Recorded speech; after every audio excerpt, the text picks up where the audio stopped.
Okay, so I think we're live right now. We're just welcome to the first live I've done in a while. So today we're going to basically open this up to general questions, talk about things like structure, how to write jokes, start from scratch. Basically drop your questions into the chat. Let's see what we can do to help you move along in comedy. My name is Jerry Corley. I've been in the stand-up scene and the comedy writing scene for about 35 years. I've toured the world and all 50 states in the country, 14 countries in the world, around the world. Wrote for The Tonight Show with Jay Leno for many years. Went on a mission to teach people in Russia for a little while. They wanted to learn Western style stand up. That's before all the fiasco and they invaded Ukraine. So to see, and it was a great experiment to see if the structures, the theories that I have developed over the years with the help of George Carlin and my mentors, Gene Perrott and Bob Mills, who were writers for Bob Hope back in the day, see if those structures, the comedy structures, worked in other cultures and other languages. So it turns out it did. So it's very exciting to see that we actually can revise and take comedy and turn it into a science, more of a skill-based set. Most people say that you either got it or you don't, right? I like that. Jerry Seinfeld says that you either got it or you don't, or when it comes to comedy, or you're born with it. Like babies are popping out of the womb going, hey, is this thing on? There's no baby saying that. You called out a birth canal. That's not, so it's like you develop comedic instinct through exposure and experience. So if that's true, as you develop, if you're exposed, you look at somebody who's funny, and then you go back and look at their history, they go like, oh, I see why. Jerry Seinfeld actually had a second TV and he had it in his room and he would watch comedy 24/7. So those instincts start to become a part of you. You learn sort of by osmosis, right? You don't learn in a vacuum. You learn through seeing and doing and relating to it. But why does somebody laugh? What makes somebody laugh? What's the science behind why somebody laughs? If we can identify that, we can start to really get to the bottom of how to do that. You got to know why before you know how, right? So if you don't know why, how are you going to get to the how? It's once you understand that as a science and you realize that happened. When I met George Carlin, he said, the patterns repeat themselves. If you can identify those patterns, like my dad used to label everything, if you could label those patterns and sort of we see them repeat and identify those, then it becomes a teachable skill. And so that sent me on my mission to do that. I took that as a command. And then so in my writing endeavors, I made a goal sheet and I said at 50 years old, I want to write and produce a film. And at 51, I made Stretch, which is, you see that poster for it back there. That was my first screenplay attempt. It actually got produced and made. It starred Ray Liotta, Jessica Alba, Chris Pine. So, very cool cast and people. And Patrick Wilson, who played an amazing Stretch. He's the star in all the Conjuring movies. So had some success there. But my favorite thing is comedy and comedy writing. I am passionate about it. I love it. I've lost 2 marriages over it. So it's worth it. So let's take a look at some of the chat. So if you have any questions, drop them in. Hey, Sean, good to see you, man. It's like we got CJ, good to see you, CJ. We got Otasan. That's a very interesting name. Where's that from? I love to learn where names are from. Dr. Jerry, good to see you, man. And then A Science to the Art. Yes, Carlin introduced me to a book called The Act of Creation. It was my man named Arthur Kessler in 1963. He wrote this book. So in 63, he was seeing the tie-in between science and art. And you start to see that in comedy. Once you identify it, you start to have an advantage. If you can tell the way the audience thinks and processes thought, you're already in control. If you get up on the stage and they're already going to default to something based on what your setup is, you can pull the rug out from under them and pull that surprise, right? So knowing how the audience responds to certain stimuli gives you an advantage. One guy said to me one time, when I put up a video on Facebook, he said, "This guy's teaching comedy. He's talking about the brain. What's the brain got to do with comedy?" I don't know. Maybe fucking everything, right? Because if like the audience is supposed to perceive something that you set up, and you're going to pull the rug out from under them, without you knowing that the brain processes thought in a certain way, how are you gonna trick them? How are you gonna come up with that second idea? Right? So it's like that's the key is like knowing the science. Like if you set up something, if you say something like one of my students writes this joke, his name's Will Hamilton. One of my favorite reverse jokes that he does. He's a good reverse joke writer. That's like the Anthony Jeselnik type of writing, right? So he says, I just got a call from the school this morning telling me my son was being bullied. And I got to tell you guys, that is the single worst way to find out you're a dad. And so that joke is such a good misdirect joke. It's a good reverse joke that it always gets a laugh, right? So it's like one of those jokes that you wish you had type of thing. So, but if you know how the reverse works, you can then build on that. If you know the template, you can build on that. So we're going to try to help you with that today too, and answer some questions you might have. Japanese otasan, or it's Japanese. I'm trying to figure out what the linguistics is on that. Japanese gibberish. It's Japanese gibberish. I put on on a high score table sometimes. That's good. I like that. I didn't get the configurational part in your book. Could you elaborate? Oh, great question. Yeah. I'm glad you're asking that. So, utasan.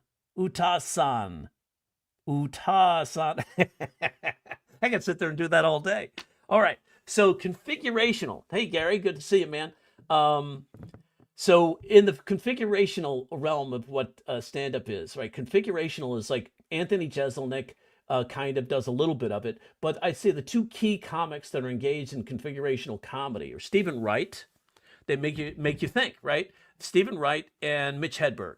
So it's like they put you in imagination. You have to solve the puzzle. Like when Stephen Wright says, "I spilled spot remover on my dog. Now he's gone." That joke, you have to put together that, oh, spot remover. Spot is the name of a dog, and it's also spot remover. It's a double entendre play. And then what would happen if you put spot remover on your dog, name Spot, the dog might disappear. So, or that Dalmatian will have one less spot. So that could be, that's an interesting configuration. Often if you do like number jokes, what's called paired statistic jokes, the audience has to do a little bit of math. And when they do that little bit of math, they have to configure the ending. Sometimes you can even leave the punchline blank and the audience solves it. That's a configurational joke. Like a friend of mine does a joke about being gay and living in West Hollywood, and he's not in the greatest shape when he's delivering the joke. He's kind of overweight, and he says, "I'm gay, man. I live in West Hollywood. It's really hard to date in West Hollywood because all the men are tan and chiseled, and I'm." Well, like I said, it's really hard to date in West Hollywood as a gay, so he doesn't have to say anything. We see it by the look up there, and he gets that, and it's already configurational. I got that sort of like that tactic from Johnny Carson in 1972.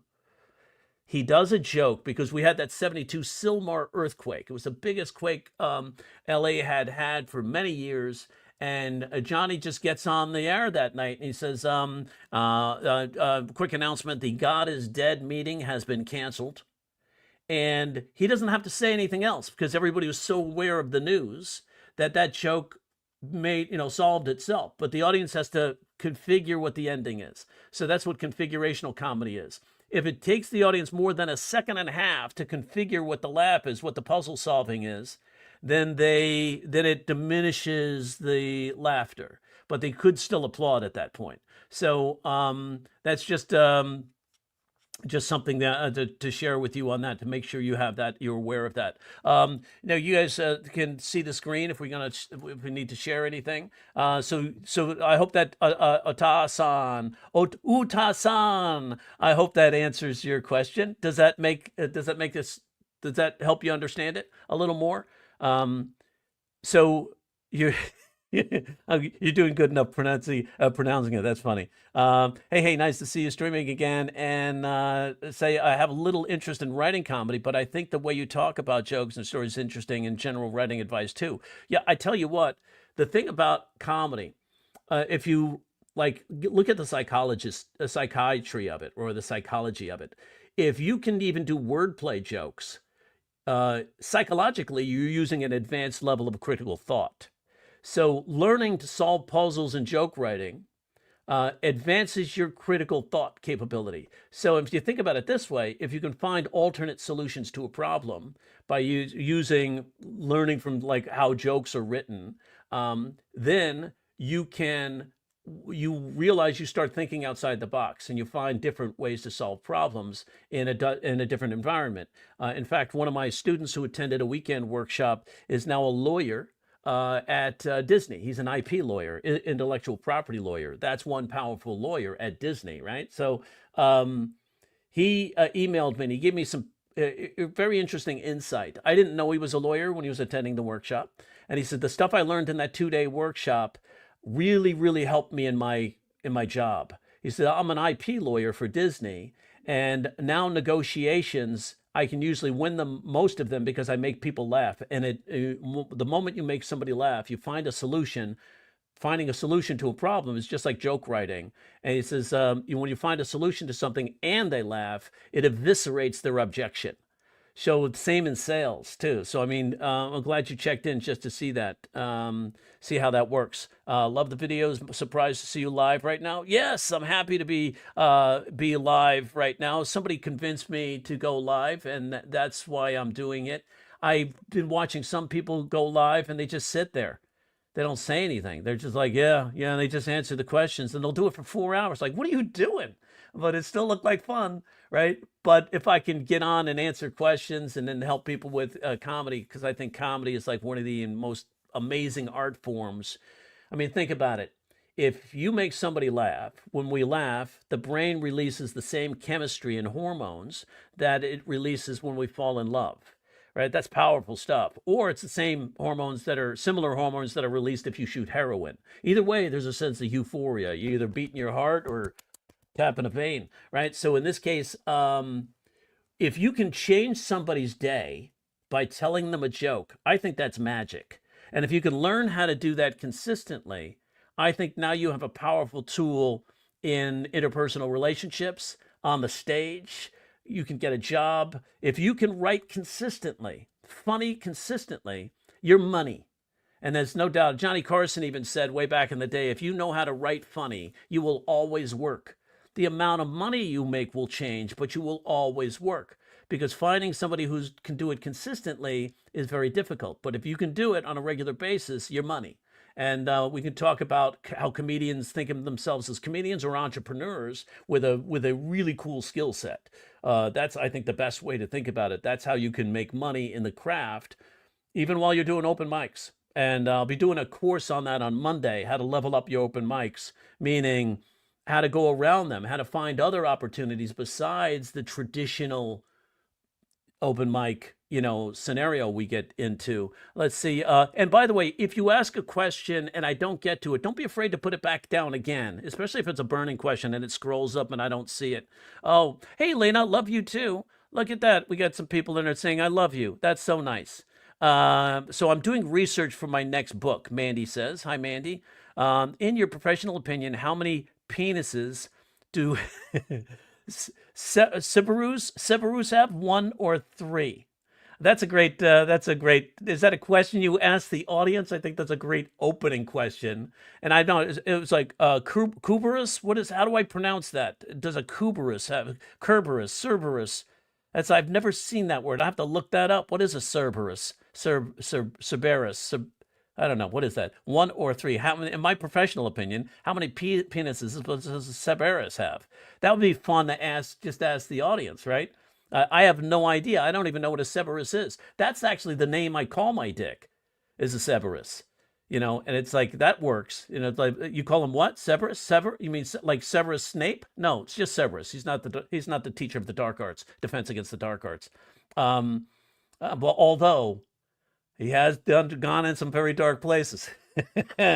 so, definitely three. Somebody Blossom says, "Nice, Blossom, good work." So I loved you. I loved you on that sitcom. Don't get a nose job. That's your personality. Yes, please do more lives. Thanks, CJ. I look forward to it. It's fun to do and connect with people. Looking amazing, man. Thank you, Big LA. So it's like we need your magic. Thank you. And that's I'm trying to teach Severus to do some magic now. Does your book have an audio form? I'm working on it. I'm working on it right now. So yeah, I'm already past chapter 3 on that. So it'll have an audio form soon. Because people have requested that, I'll just do that. Also, what do you think about making jokes on the spot? Is that good or bad? Always good. Always good. So how do you do that? How do you get good at that? I'm going to show you a technique that I think will blow your mind and make you really good at being quick and on the draw. It's called a reframing technique. And let me know. We could save that for the end, or we could do that right now. And I'll show you. It's a real fun technique to do, and it's pretty simple. But I did it. I demonstrated it for a psychologist I'm coaching, and he said, "Jerry, and all the stuff I've learned from you, that is the single most powerful concept I've learned. It's fast, it's quick, it's easy to understand, and it's easy to apply." So we'll do that. So I think making jokes on the spot is always good. You should be quick on your feet. And one of the easiest ways to stay quick on your feet is wordplay. We've all done this all our lives. Have you ever played the game, That's What She Said? If you've done that, then you've done wordplay, right? So now tuning yourself into that and really listening to what somebody says and then taking a word in their sentence and then turning the meaning of it back at them. I think that's the quickest way to become quick, is really listening to what they say, picking out a word, changing the meaning to the comedic meaning.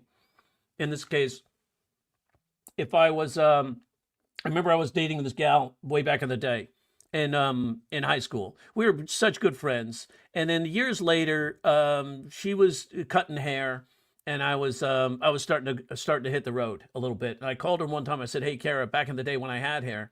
I said, "Hey, Kara, I need a haircut. Can you cut my hair?" And she goes, "I could do you on Saturday." And I said, "That's great. And then could you cut my hair?" So it's like all I did was take "do you on Saturday." Her intended meaning was cut your hair. Comedic meaning would be "do me." Yeah, I'd like that. That'd be a lot of fun. Can we do it in the barber chair? That would be fun. So you could see, taking those ideas, you can easily change that, even if it sounds like a pun. Even a pun is using an advanced level of critical thought. And depending on the situation you're in, conversation versus stand-up stage, that joke could be funny or funnier. Like jokes are based on expectation, surprise and expectation. So if you're just in a conversation, where is the expectation for there to be a joke? Is it high or is it low? It's low, I would say, right? So it's a low expectation. If you're in a conversation, or you're in a negotiation, or you're pitching a product, or you're teaching a class, the expectation for comedy is low. But if you then make a quip, that silly quip is so unexpected, it gets a bigger laugh. The surprise is greater. So depending on the context of where you're playing will determine how a joke works, right? Some jokes you do on the stage, the people will fold their arms. And then other jokes you do in a setting, dinner, or at an event somewhere, having a conversation at a party, all of a sudden that joke will get a bigger laugh because it's so unexpected, right? You make a joke in court, as I did when I was in my first marriage, getting a divorce in my first marriage. I love saying that. I'm in my second divorce right now. Hey, I just announced that live here on YouTube, right? I wonder if my soon-to-be ex-wife is tuning in. She actually served me on Valentine's Day. I thought that was funny. I had to laugh at that. That was funny. That was a power move right there. On Valentine's Day, yes, you've been served, right? So I asked her if she could serve me at the Comedy Store. That would be fun. Just get served. Are you Jerry Corley? I am. You've been served. And then read the thing right in front of the audience, and then and make some comments on it. That would be fun. So let's see. What do you think? Making jokes on the spot. That's good. All books have audio form if you read them out loud. Mandy, that's a very Stephen Wright approach. Nice job. Everything is within walking distance if you have enough time. That's really good. Nice little reform right there. Well done. Very quick. That last one, Cerberus. Thank you, Blossom. Cerberus. A Cerberus, the three-headed dog in Hades. Oh shit! Yes, thank you very much. I know that. I know that lore, right? So, LOL. Good work. Look at all everybody's teaching each other in the chat, right? So I watch a lot of news, and I think I've been using that to come up with jokes during my set. Not writing, is that good or bad? That's fine. Look, as you'll increase your strategy, you'll increase your speed if you get it on the page. Like, for example, if we have say a setup line that says something like a waitress in a Chicago Denny's was assaulted when she told her customer she couldn't feed her $4 all-you-can-eat pancakes to her entire table. Right? That's a headline I read. And if I see that, I know it's got a lot of converging ideas, right? So juxtaposing ideas. And the original definition of a joke is two dissimilar ideas converging, right? That comes from Aristotle. So when I see that, a waitress in a Chicago Denny's was assaulted when she told her customer she couldn't feed her $4 all-you-can-eat pancakes to her entire table. Something might come to me right away based on Chicago, based on Denny's, based on those identifiable ideas, and then something may not show up right away, and then I have to list everything. And if I list everything, dealing with eggs, certainly Denny's, Grand Slam, Moons Over Miami, those like Denny's menu items, and Chicago being a violent city, was the murder capital of the world for a while. So I know the violence there takes place, assault. Think about that. Makes me think, how that dispatch go out to the police? 1 Adam 14. We have a 214 on the number 14 at Denny's. 214 on the number 14. That's the $4 all-you-can-eat pancakes. Of course, they should be excited about, worried about the assault. Instead, they're happy about the $4 all-you-can-eat pancakes. You cut to the parking lot. There's 16 cop cars and 2 helicopters, and all the cops are inside shoveling down the $4 all-you-can-eat pancakes. And now you have a commercial, right? So in that sort of situation, if we dig deeper, though, how are eggs prepared? Right? If you think about that, how are eggs prepared? You scrambled, over easy, medium. How do you get them to be scrambled? What do you do to those eggs? What do you do to those eggs when you scramble them? What do you do to them? What are those eggs? They're beaten, right? So if you take that, now you have beaten, assault. Do those two ideas tie in? Yes. Now you have to write the joke to connect it. So I just read this in the news. It said a waitress at a Chicago Denny's was assaulted after she told her customer she couldn't feed her $4 all-you-can-eat pancakes to her entire table. And then you're like, and you say, I guess at a Denny's in Chicago, the eggs aren't the only things getting beaten. So now you have a joke that came out of that associated idea. Does that make sense? You see how that works? And there's ways to do that. You can do that on the fly, but I guarantee you, if you do the listing technique, you will do more in finding the ideas by putting them on the page and practicing that listing technique. And I'm going to pop that up on the screen right now. See if you guys can see this, and then. And let's see if that works for you. So you can take a look at it. I'm going to present a. Let's see, share screen. I go to Chrome tab. Here we go. Let's see, that'll show up now. Let's share that. You guys see that? So that is. So if we take a look at that, so like a police arrested a Chicago woman for assaulting a Denny's waitress after she told her she couldn't feed her $4 all-you-can-eat pancakes to her entire table. So now if we actually take and make a listing technique, so you take that headline, identify the dissimilar ideas, I come up with, there's more than that, but there's more than 4, but I could say for 4. I usually don't like to go more than 4 for organization in my head. But think about this. You cannot come up with multiple ideas if you're not putting it on the page, because the brain, you can come up with 2 or 3 maybe, right? But the brain can only keep track of 2 or 3 ideas at the same time. Sometimes if you're really good, 4, if you have a lot of practice in that. So in this case, what I like to do is I like to take it, make a list, take the main categories. I put police, Denny's, assault, waitress, maybe Chicago could be the other one. So and then so I take it and I subcategorize it by listing everything related to it: people, places, things, words, phrases, cliches, events.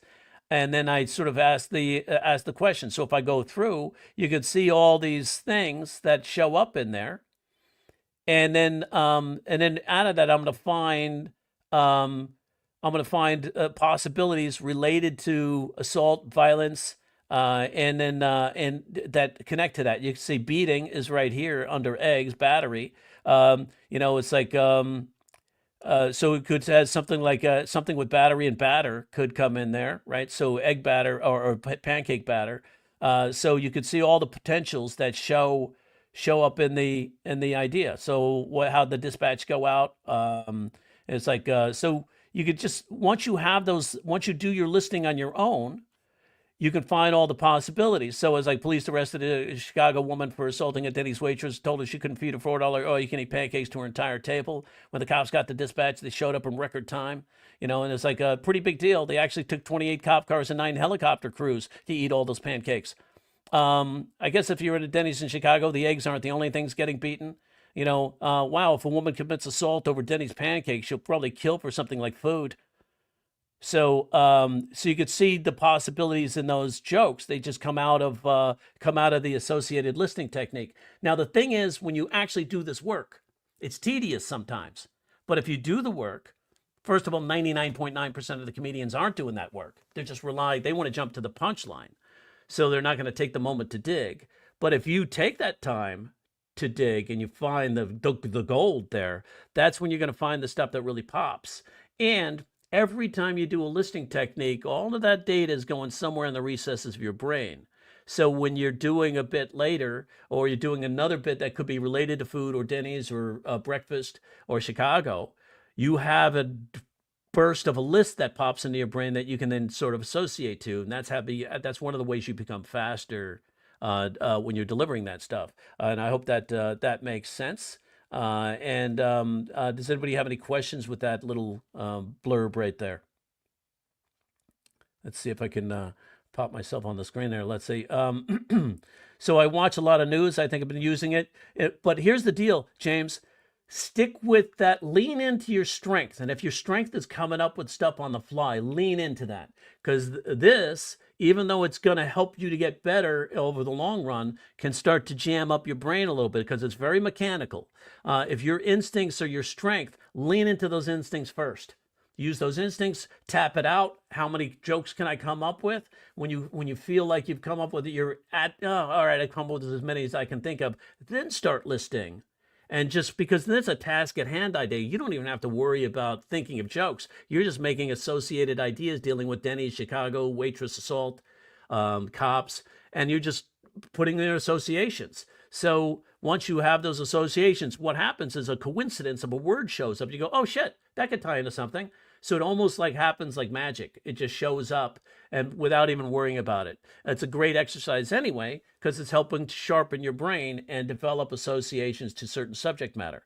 But I would stick with that. If you've got that instinct, stay with it, because that's a good thing to do. And if it really satisfies what you need, and that's all you need, the hell with the listing technique. Just use that if you've got that going on. If you're satisfied with that. But doing that listing technique, when you get it on the page, you're going to find more deeper jokes. You can take that one headline and write 20 punchlines on it. So I think 20 jokes on it. So I think that's always a good thing. The volume, having that 20 punchlines is really going to help you create some good stuff. So it said, how do you put jokes together to make a set? Like, how do you make transitions? Do you need like an overarching theme or a through line? Thanks. Great, really great question, display name. So, yes, this is a great question. First of all, comedy has evolved over the years. If you go back and look at older comedy, a lot of comedians will say, speaking of, as they roll into the next joke. These days, doing comedy is a lot like a conversation at a party. Right? So when we're in a conversation at a party, we don't have transitions between one idea and the next. A lot of times we go, oh my God, did I tell you guys about Dora? You know, she's like been doing some stuff. It's like we pop into an idea. You can totally do that on stage because if it's a conversation, anything goes in a conversation.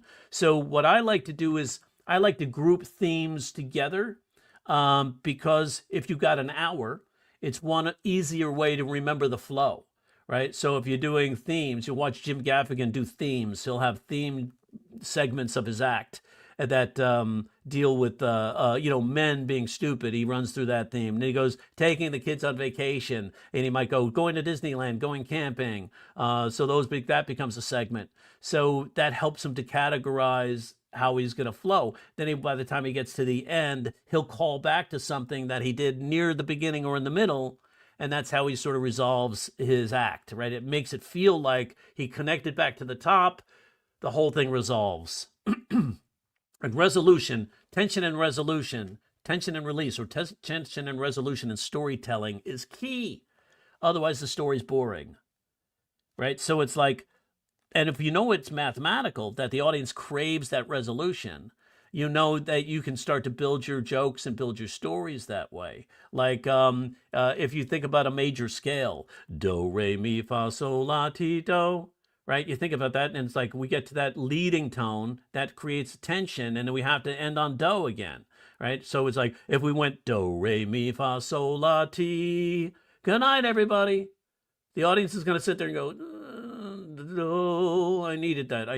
Thank God, I needed that resolution. So it's like knowing that as a comedian, that's your superpower. You know, sometimes you can break that rule. Remember, Picasso said you got to know the rules before you break the rules. So if you're up there as a comedian, you don't have to end on resolution. I have a comedian student who gets up there and he says, and he wraps up his act. He goes, and before I go, I'm going to tell you something my grandfather told me. And I swear to God, if this doesn't change your life right now, I'm going to give each and every one of you $20. He said, wait, is that my light? I got to go. Good night, everybody. And he leaves them hanging. And they're like, oh, you fucker. You know, so that's a fun way to play because in comedy, we have that creative license to be able to break the rules and leave them with something different. It's such a nice surprise ending, right? So that totally works. So that's a great question. You know, you can weave stuff together. You can put them in groups. You don't have to. Look at Jimmy Carr. Jimmy Carr, if you haven't seen Jimmy Carr, look him up. Carr. He's a British comedian. He does 1- and 2-liners. A lot of times he just drops them in.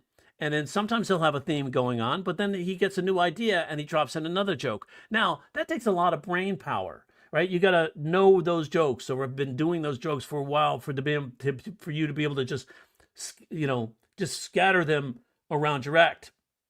What I do recommend is having, especially when you're beginning in your first 5 to 10 years, is have an act that flows, right? You can update it and it can grow, right? You don't have to have a new act every year. Some comedians do that, like Louis C.K. and Bill Burr every year and a half, 2 years. Anthony Jeselnik, a couple of years, 2 to 3 years, because it takes them a while to write those reverses. But those guys, they come up with fresh acts to do new specials. You have somebody like Jerry Seinfeld. He had the same act for 25 years and then finally retired it. But you'd see different versions of it throughout the internet. If you go look at Jerry Seinfeld clips over the last 25 years, you'll see a lot of the same jokes show up on, late night shows or specials. So it's like, but it doesn't kill the joke. The audience loves to hear the jokes. Trust me, if you go to do a show and you got to do that same room the next night, it's a different audience. Why are you worried about doing a whole new set? You don't have to do a whole new set. A lot of people come to see your core act because that's how you've branded yourself. Jerry Seinfeld said when he goes to see a comedian, he knows he wants to see their greatest hits. He doesn't want to see their new stuff. So don't worry. They're not going to remember how the joke ends. Because I bet you a lot of you you'll watch a show or a movie you've watched before and forget certain nuances of how a scene resolves. And you might even forget how it ends. Right? So generally you might know, but you forget what the specifics are. Your brain just can't hold all that information. So when you go see a band play and they start playing your favorite song, guess what? You're like, yeah. You don't go, oh, fuck, I've heard this before, right? I listen to Carlin albums 100 times. I never got tired of him. When I see George Carlin live and he does a joke that I heard from a Carlin album, I go, yeah, I've heard this one before. I'm like, oh yeah, this is my favorite. So don't worry about that. Keep that in your act. So that was, let's see, what else do we got as far as questions? Because I got some questions earlier on IG, on Instagram. So I'm going to answer some of those too. But no, you didn't miss the whole thing, Brian. You're in time. I'm going to stay on for a little while. I'm not in a rush. I just talk like I am. So, I am totally in love with the reverse jokes. Yes, so am I. I love those. Now, let me tell you something about the reverse jokes. Oh, yes, I'm going to give you a good tip on that. This is a really good tip. Now, this is Chessie, 96. Good to see you, Chessie. 96. Good play, right? Right? It's a chiasmus of 69. Is that what that is? So it's a it's a 96. It's a what is that? Who has that? Who has the infinity sign? Is that Pisces? What is that? Who does that? I know Lena knows that. Now, reverses or magic tricks. And this is one way to think of them. I have like 5 really different ways to write reverses. The first one is to understand how the audience processes a sentence, right? When we say a sentence, I'm going to get rid of, we don't need this anymore. Let me just go to bam, that. So it's just me for right now. When we say a sentence, the audience's brain has about 500 microseconds to decide what that sentence means. So in that time, they can't think of what it means and the alternate meaning at the same time. As a comedian, we sometimes start to think of what the other possibilities are, but linear audiences are very linear. So knowing that's how they work, it gives you an advantage. So if I say something to you and it makes the audience get a picture, the audience is automatically going to make a decision. Like if I say to you, I have a 9-year-old girl. What are you thinking? I know comedians are in here, so you guys are automatically thinking of alternates, right? So if I say I have a 9-year-old girl to an audience, how are they thinking? They're thinking, what? Daughter? Daughter, probably. Right? I have a 9-year-old girl. And if you just change that, I have a 9-year-old girl in my basement, it gives it a little creepiness feeling to it. If I say I have a heart of a little boy, because I've been known, I have a heart of a little boy. I've been told I have the heart of a little boy, and I do. It's in a glass jar on my desk, right? So it's like a lot of times you can set up those metaphors. I don't know if I've told you guys, but I have the fingers of a concert pianist. They're in a Ziploc bag in my freezer. So you can see how you can use those metaphors or those euphemisms to express something, and then you go to the literal truth, and then that's how you can surprise the audience with that type of reverse. Another way to do the reverse is to know what the ending is first. So you start at the end. So when we tell stories, the audience has a very short time to decide what that is. And the 2 things that they identify first are the character. So the 5 elements of story are character, theme, setting, plot, conflict. So the first thing they think of is they see the character and where they are. So if you know that, theme, character, and setting, then you know they've already made a decision. So when I say something to you, I can go make you think I'm talking about a woman, or make you think I'm talking about a man, and then surprise you, and the reveal is it's a woman. So you can say, okay, that's the template. That's what I'm going to try to do with that joke. How do I build that joke? I can say, where do I see men? Where do I see men being like men? I'm going to be a man. Oh, the gym. To me, that's the first thing that comes out. I see like white beater t-shirts and sweat and guys trying to drop in weights going, that kind of thing. Very manly, kind of macho, kind of like alpha male insecurities. You know what I'm saying? So now how do I build that joke? Well, I can say I went to the gym the other day. Somebody gets on the machine right after me and raises the weight like 75 pounds, then knocks out 10 reps like it was nothing. Normally that wouldn't bother me, but that chick was pregnant. So now what I did was I created a story to make the audience believe I'm talking about a man. Now I know there's a gal I know who could basically leg press more than me, right? She does like 400 pounds, 500 pounds. She's pretty strong. And so I wouldn't just say a woman. I made her pregnant, because pregnant, you shouldn't be pushing that weight, right? And if a pregnant chick is beating me in the weightlifting category, I'm pretty weak that day. You know what I'm saying? So in that sort of respect, I've now set up a story that really makes you believe there's a man. That's a man, and then I just switch it at the last second and pull the rug out because I already know where I'm going with the joke. So I can say, like, if you guys see a four-wheel drive truck rolling by here with a Trump flag and a driver who's checking out all the babes, just be cool. That's my mom, right? So that's another way you can shatter that assumption. I knew where I was going before I started the joke. So that's a technique. Now, writing the reverse jokes is work. It's not easy. You just have to keep writing them. You keep practicing. But one of those techniques is start at the end. Know where you're going first. And if certain jokes will give away. So if you think about opposites, up, down, in, out, right, left, outside, inside. One thing about not being, being an empty nester. One of my students, Bob Kirk, does this joke, and he's like, when his kids all left the house, he was talking about making some empty nest jokes, right? He says one thing about being an empty nester is at any given time I could walk around the house naked. My neighbors wish I would do it on the inside of the house. So he knows where he's going with the joke. So that's a fun way to interpret that. So know where you're going first. Know the ending of the joke first before you start the joke. And that can, what are the other things? Another way to do it is like you can use what's called joke templating.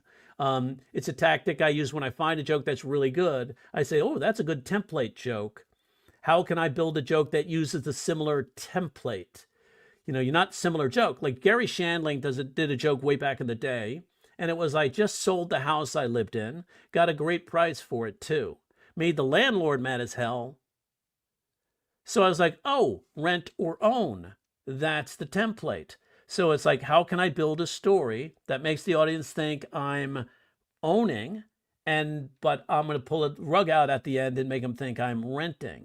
So knowing that that's where I'm going first helps me to build the joke. So I can just say, personally, in my own story, in our neighborhood, I live in LA, in the LA neighborhood. I live in Chatsworth. It's as far west and north you can get in LA, in the valley, before you go to Simi Valley, over the hill. So I know real estate's kind of out of control. Like my neighbor listed his house at 1.3 million. 3 weeks later, sold it in 3 weeks, $3 million. So the counteroffers were so aggressive that it pumped up the price to more than double his offering price. So I was just blown away. But what happened was the realtors got really aggressive trying to get you to list your house with them, list the houses. So this lady Sharon kept coming by the house I live in, and she's like, Jerry, I will do anything if you list this house with me. And she's kind of sexy, so I was like, anything, Sharon? And she goes, I'll have sex with you.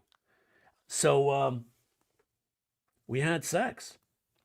And right before I signed on the dotted line, I said, Sharon, there's something you should know about this house. And she goes, what, it's haunted? I said, no, I rent it. So you knew where I was going with that joke because I told you basically the structure of how we're going to do this joke. I gave you the Gary Shandling template. But one of the things that makes that joke work is I disguise the misdirect in a conversation, a question and an answer. He said, she said. So, Sharon, there's something you should know about this house. What, it's haunted? No, I rent it. And there's other coincidence too. It's a kind of a mirrored phrase, haunt it, rent it. They're very similar, single syllables, almost sound like homophones, words together. So I know with high odds that's going to get a laugh, right? So in that sort of condition, that reverse happens in a matter of like just a conversation. I gave limited. I had a realtor come by my house. Her name's Sharon. She's a super hot lady. I really like her. She's a nice lady. And she comes by and she goes, Jerry, I will do anything if you list this house with me. And I said, anything, Sharon? She goes, I'll have sex with you. And so we had sex. And right before I signed on the dotted line, I said, Sharon, there's something you should know about this house. And she goes, what, it's haunted? No, I rent it.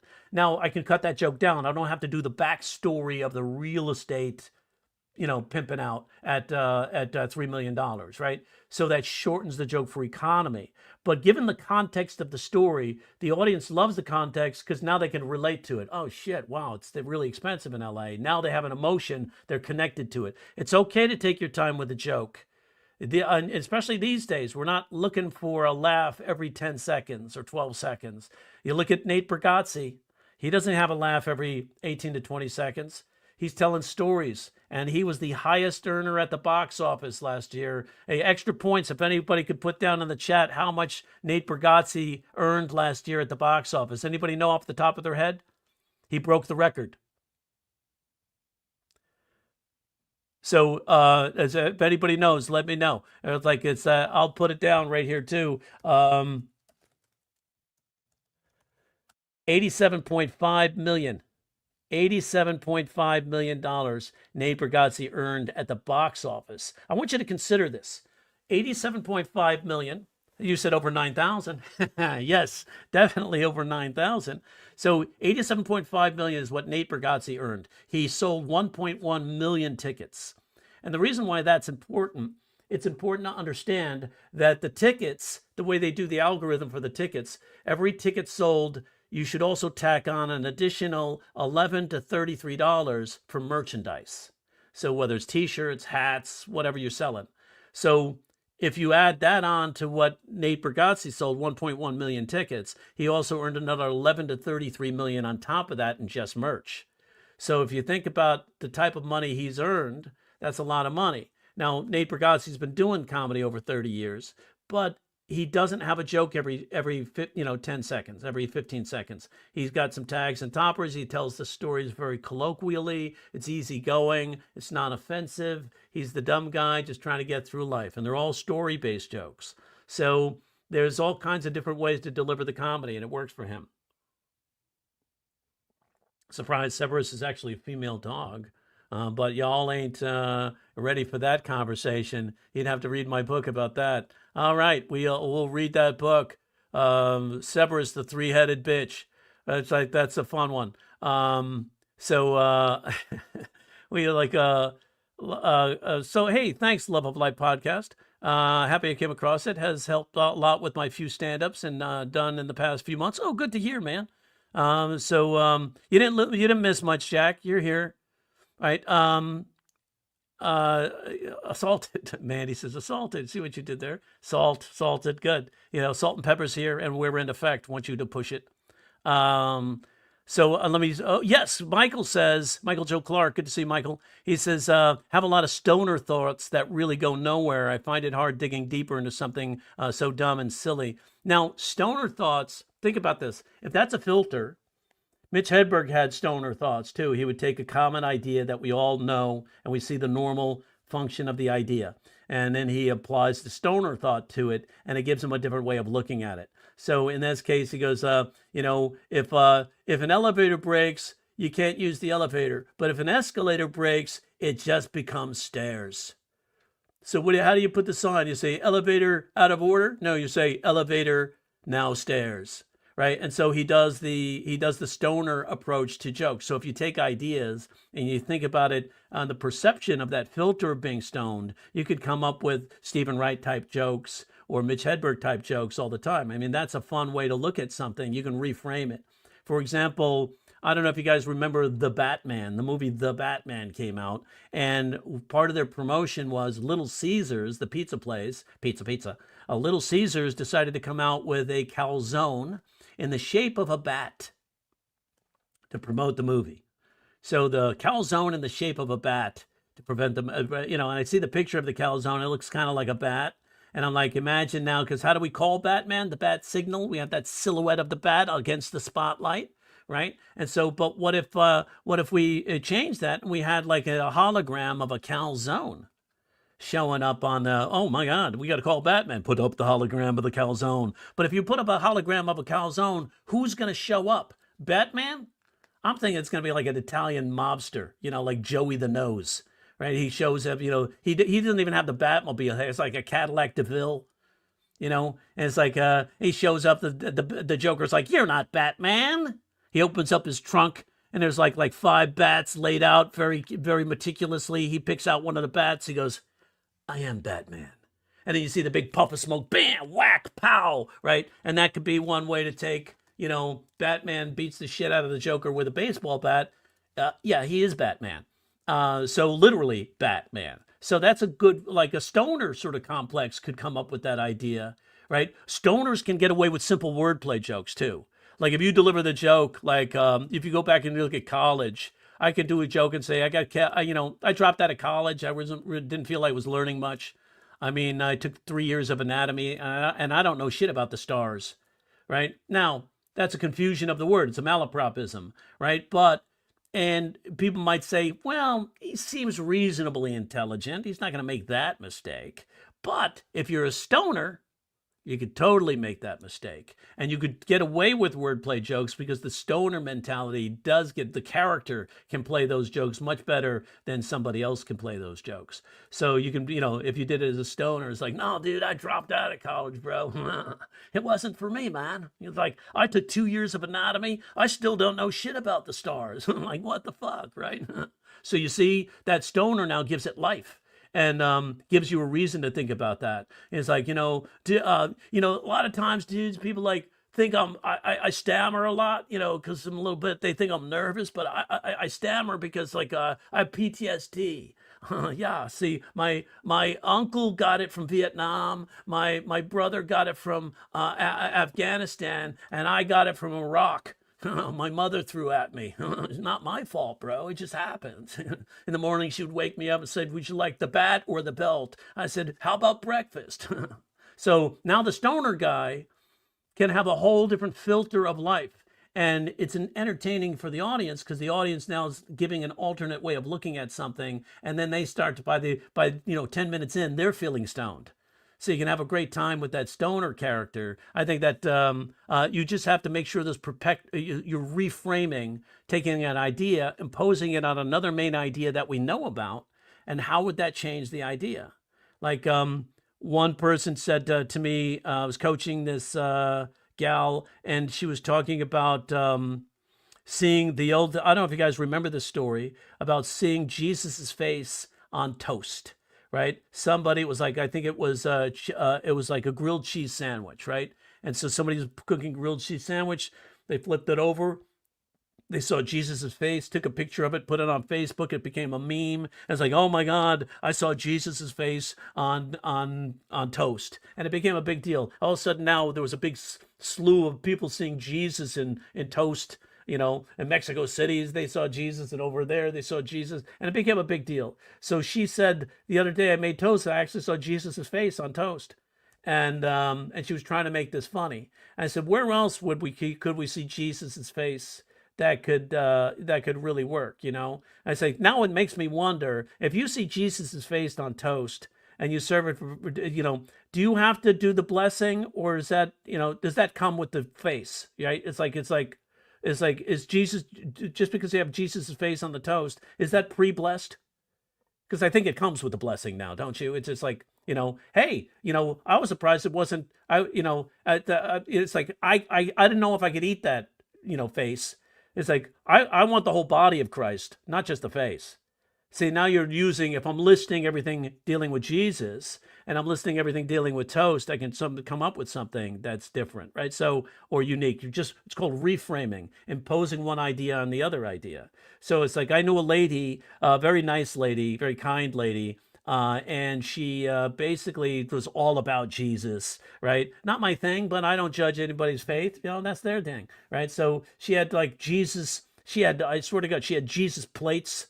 She had plates that were Jesus' face on the plates. She had Jesus's face on pillow cushions, on the seat cushions. Everybody stood for the entire meal. Like, I guess nobody felt good about sitting on Jesus's face, right? It's like, so you could have something like that in there. Imagine that actually, I knew a lady like that, had seat cushions that had actually Jesus's face emblazoned on them. It'd be like, I don't feel comfortable sitting on Jesus's face. I don't know about you.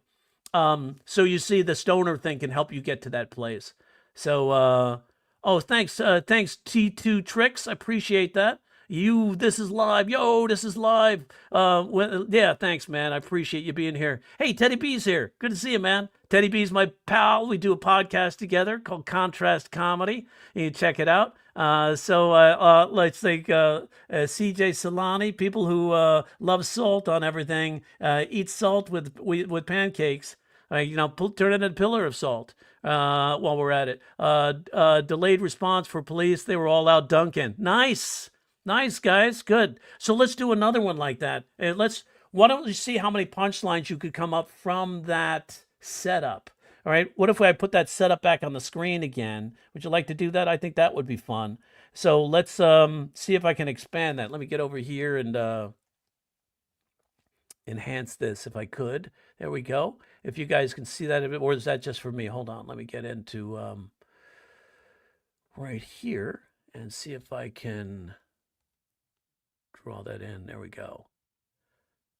So we'll have that set up.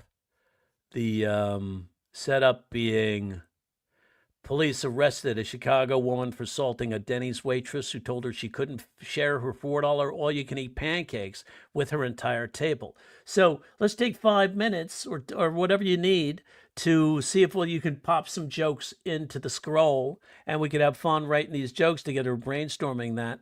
So again, you can use the listing technique or not. Don't jump to ChatGPT for the jokes. Use the listing technique. The one thing about ChatGPT is it scrapes, right? So it's scraping something that's already out there somewhere. So that's one risk to deal with. The other thing to be concerned about with ChatGPT, and I think it's more significant, is if you rely on ChatGPT for this stuff, you get dusty.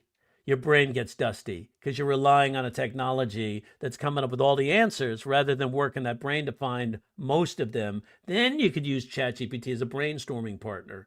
But don't cheat yourself if you're really wanting to learn this by just relying on ChatGPT. If you're just doing it as far as a speed drill and getting and you're just doing it for fun, ChatGPT could be a lot of fun. It helps open up the premise. It can be a good, nice brainstorming buddy, but it also starts to make you lazy in your brain as a creative writer. So let's try to write something. I'll give you five minutes. Write, police arrested a Chicago woman for assaulting a Denny's waitress who told her she couldn't share her $4 all-you-can-eat pancakes with her entire table. Now, think about the jokes, drop them into that chat scroll. Let's see what we can come up with.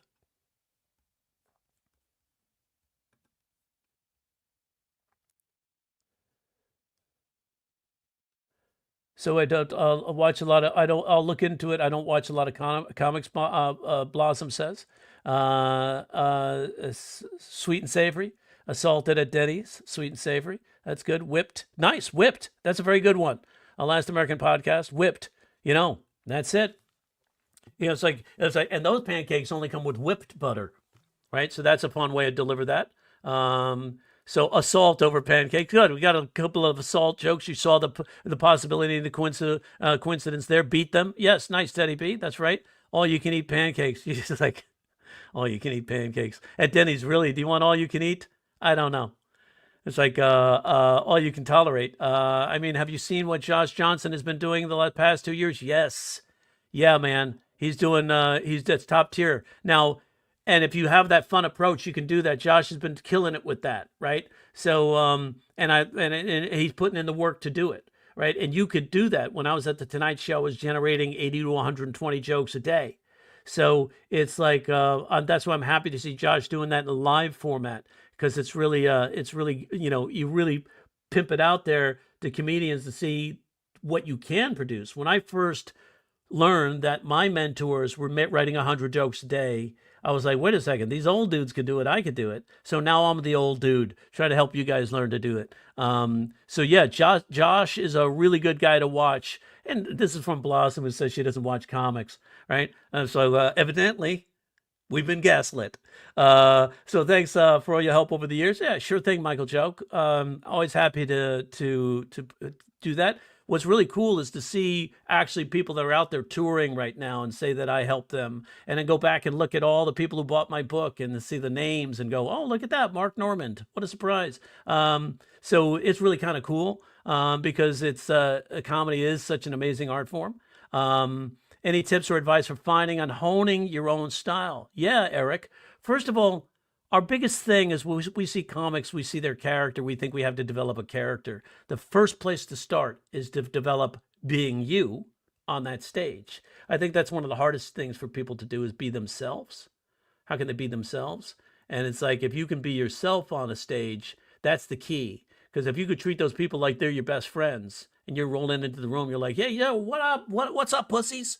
Right? Or whatever you do with your best friends, then the audience is going to feel like you're connecting with them. So you could start there. Then, if you feel like you want to introduce new dynamics, you can introduce characters or character traits. Like Jim Gaffigan has that voice in his head he does all the time. Oh, why is he doing that all this? He's always going to the sex jokes, and that's his sort of grandma's voice, criticizing him all the time, that critical voice that's always there. And I think we all have one. I used to do a version of that, and I saw Gaffigan do it. I said, I can't do that anymore. So I came up with a stoner alter ego that I use. And so that helps me introduce new dynamics in my stand-up. I'll just do the stoner voice sometimes for a gag. But when I first started, Eric, I emulated Jerry Seinfeld. That was one way I was able to get up on stage, is pretend to be somebody else. And because I was really nervous. And then I got called out on it by Seinfeld, and he made fun of me, even though the audience loved my act when they're doing it as like doing it. I got great response, but Seinfeld didn't like it. So I was like, oh, I better change that game up. And so then I met George Carlin, and George Carlin said, take the shit that drives you crazy, make it funny, but keep your eyebrows up. Keep your eyebrows up. And I go, why? He goes, keep the bridge up. Just raise the bridge.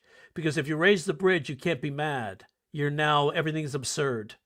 And it's like, what great advice. Keep the eyebrows up. Everything's absurd that way. So if you do that, that's one way to approach doing a joke. So that's, I would say, honing your own style. You find yourself a few years in, but you can chase it. Like George Burns, comedian, actually did 8 versions of George Burns before he finally found himself. So, you can go around experimenting with characters, but I think the first thing you should do is learn to be you on stage. Look at Dave Chappelle. He's found his voice. If you go back and look at older Dave Chappelle was skinny, he was a runt, right? Interesting ideas all the time. Now he's evolved to more of a philosopher. So you could see how those pieces have come together, whether or not you agree with his ideals. He still has, like, you can't, stamp somebody based on one joke or one process. Like, and then Bill Burr found his niche. He used to do 1 and 2 liners the first 5 to 7 years of his career. Then he found that taking like bullet points of like 3 or 4 themes and during a 10-minute workout and getting up there and sort of ranting about them helped him really get the emotional point of view out and be honest about it. And so that helped him find the jokes. So I think that's for me, the way to do it. Find yourself, get up. Who am I around my friends? Bring that person on stage and then just be that guy. And then the other thing to do is learn to speak, right? Learn to speak. If you have, like one of my friends, he's very street in his colloquialisms, right? He talks urban.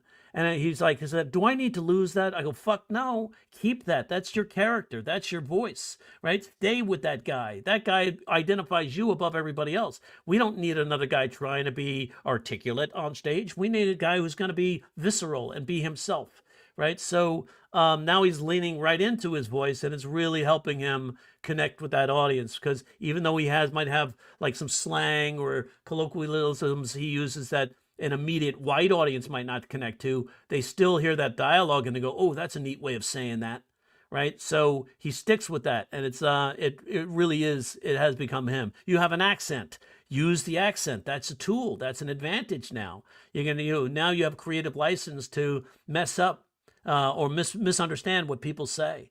If you if English is your second language, and you get up there and now you could take simple sayings that we hear, colloquialisms, like, imagine a person getting off the plane from Italy and coming here, and the English is barely understanding English, and somebody else gets off the plane from Chicago, sees a nice looking chick, he goes, man, I'd like to hit that. And that Italian person was like, wow, they really are violent here in America, So, and, because we know colloquially that hit that means to have sex with her. Instead, she hears it literally and goes into that. Her being English as a second language person, she can get away with that joke. Whereas if I do that, people go, dad joke. You know, see what I'm saying? Different ways, through different characters, that joke can fly or die. This is fun. So let's see, what else did I miss here? If I'll ask them Valentine's Day, I know, right? If I now I just have to list everything Valentine's Day and see it tie into divorce. I think that's what you're referring to. I made a joke at a funeral. It killed. That joke, right? But funny still. It works, right? Made a joke at a funeral. It killed. I know a guy, comedian. His wife died, and a bunch of us comics came out of respect to the funeral. And he gets up there and he talks, does his talk. Afterwards, he comes up to me, he goes, "So how much time did I do, guys? Was that about 20?" So cold, but funny at the time. In American football, a foot touches the ball approximately 17% of the time. Can anybody tell me again why they stole the name of the sport from a much better game? So that's very interesting, especially because you lay out the fact first, right? It's weird that what if we applied that towards other sports? That's like calling, why do they call it hockey? When it's like a stick and a puck on the ice, what should they call it? It's like so that's an interesting thing. Football. What if we did that in sexual maneuvers? They all mean something. Reverse cowgirl. We get it, but there's no cows involved. Maybe, we don't know yet. But I don't want to body shame. So it's like you could have, like, that's a really cool thing. You gave us that stat. That stat is really what gives that joke essence, right? So it's like without that essence, we also learn something, right? So we have a takeaway. Here's something to consider. How can you stand above the rest of the pack? Give the audience a takeaway. Give them something that transforms their life in some way. And a little piece of new information could transform their life. Oh my God, I didn't know. We touched the ball 17% of the time. I'm going to probably use that stat in a conversation sometime. Right? And they'll go, "How do you know these things?" "Yeah, I'm kind of smart that way." No, the truth is Blossom put it up in a chat. So that could be but this is what we do. Did you know a woman's uterus swells to 400 times its normal size during pregnancy? People love stats like that, right? 400 times its normal size during pregnancy. And which is interesting because the same thing happens to my wife's temper during PMS, right? So just for the matter of the fact, the audience can grab that fact, retain it now because you used humor to reinforce it, and now they're going to walk away knowing something a little more, and you've transformed them in some way. Really fun joke right there. I like it. Stat jokes are really fun to work with. So I came here saying I have no interest in writing comedy, but here's a simple observation I made months ago, and I wonder if it should be a joke instead. Oh yeah, no, that is a joke. Right? So if you say that, the irony stands out, right? So one of the comedy structures is comedic irony, and you just pointed it out. It's like and a much better game. You say two things at once. You're saying a stat. You're saying that we basically absconded with or culturally appropriated the term football, right? And they use it towards a sport where they actually use their foot in the ball 17% of the time, and I think 17% might be in the total time you play football. How many times do we punt or kick, right? Is it really 17% or is it more like 7%? I might even be lower, but that's still an interesting stat, right? Whereas and I don't know if you know this, in the UK, they called it soccer before they called it football.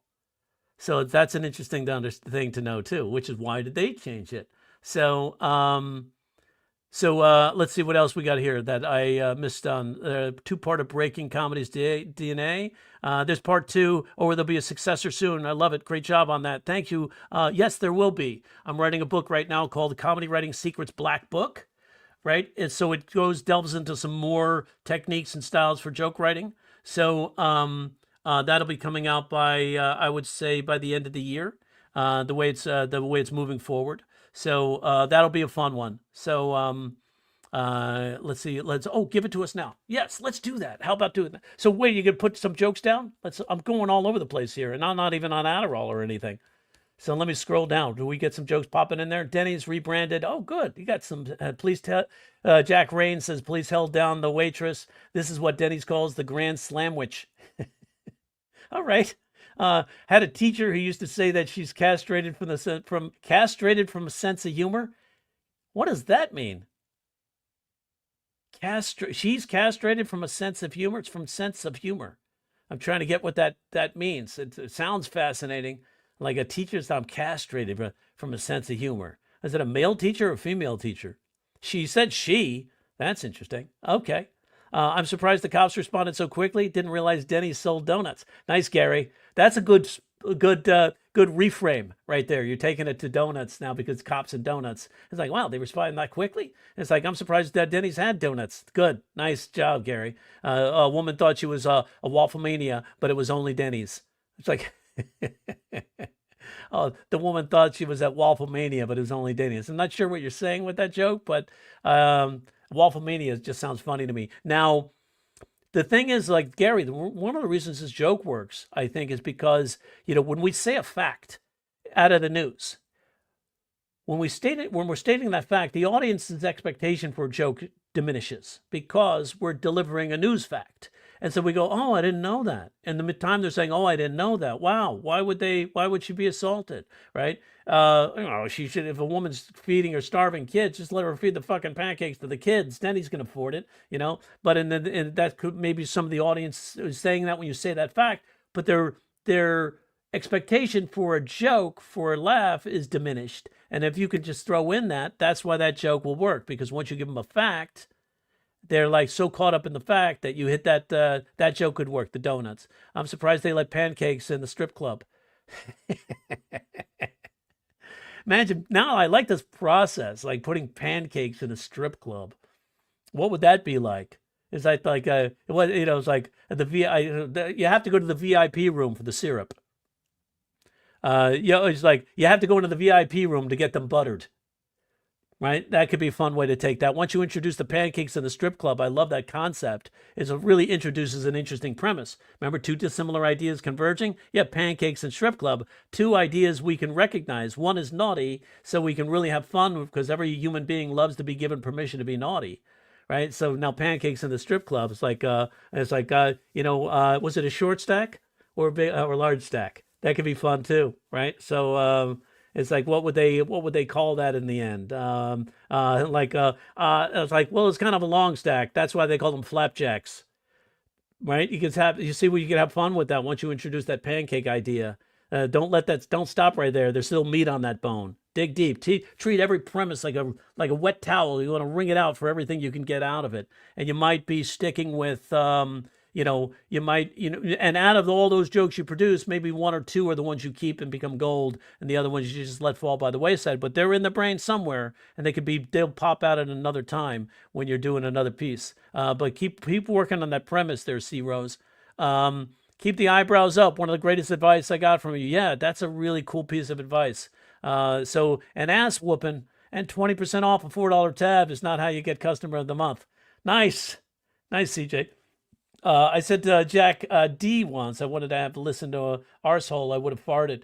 I said to Jack D once, I wanted to listen to an asshole. If I wanted to listen, I would have farted. I'm assuming arsehole, that is a British.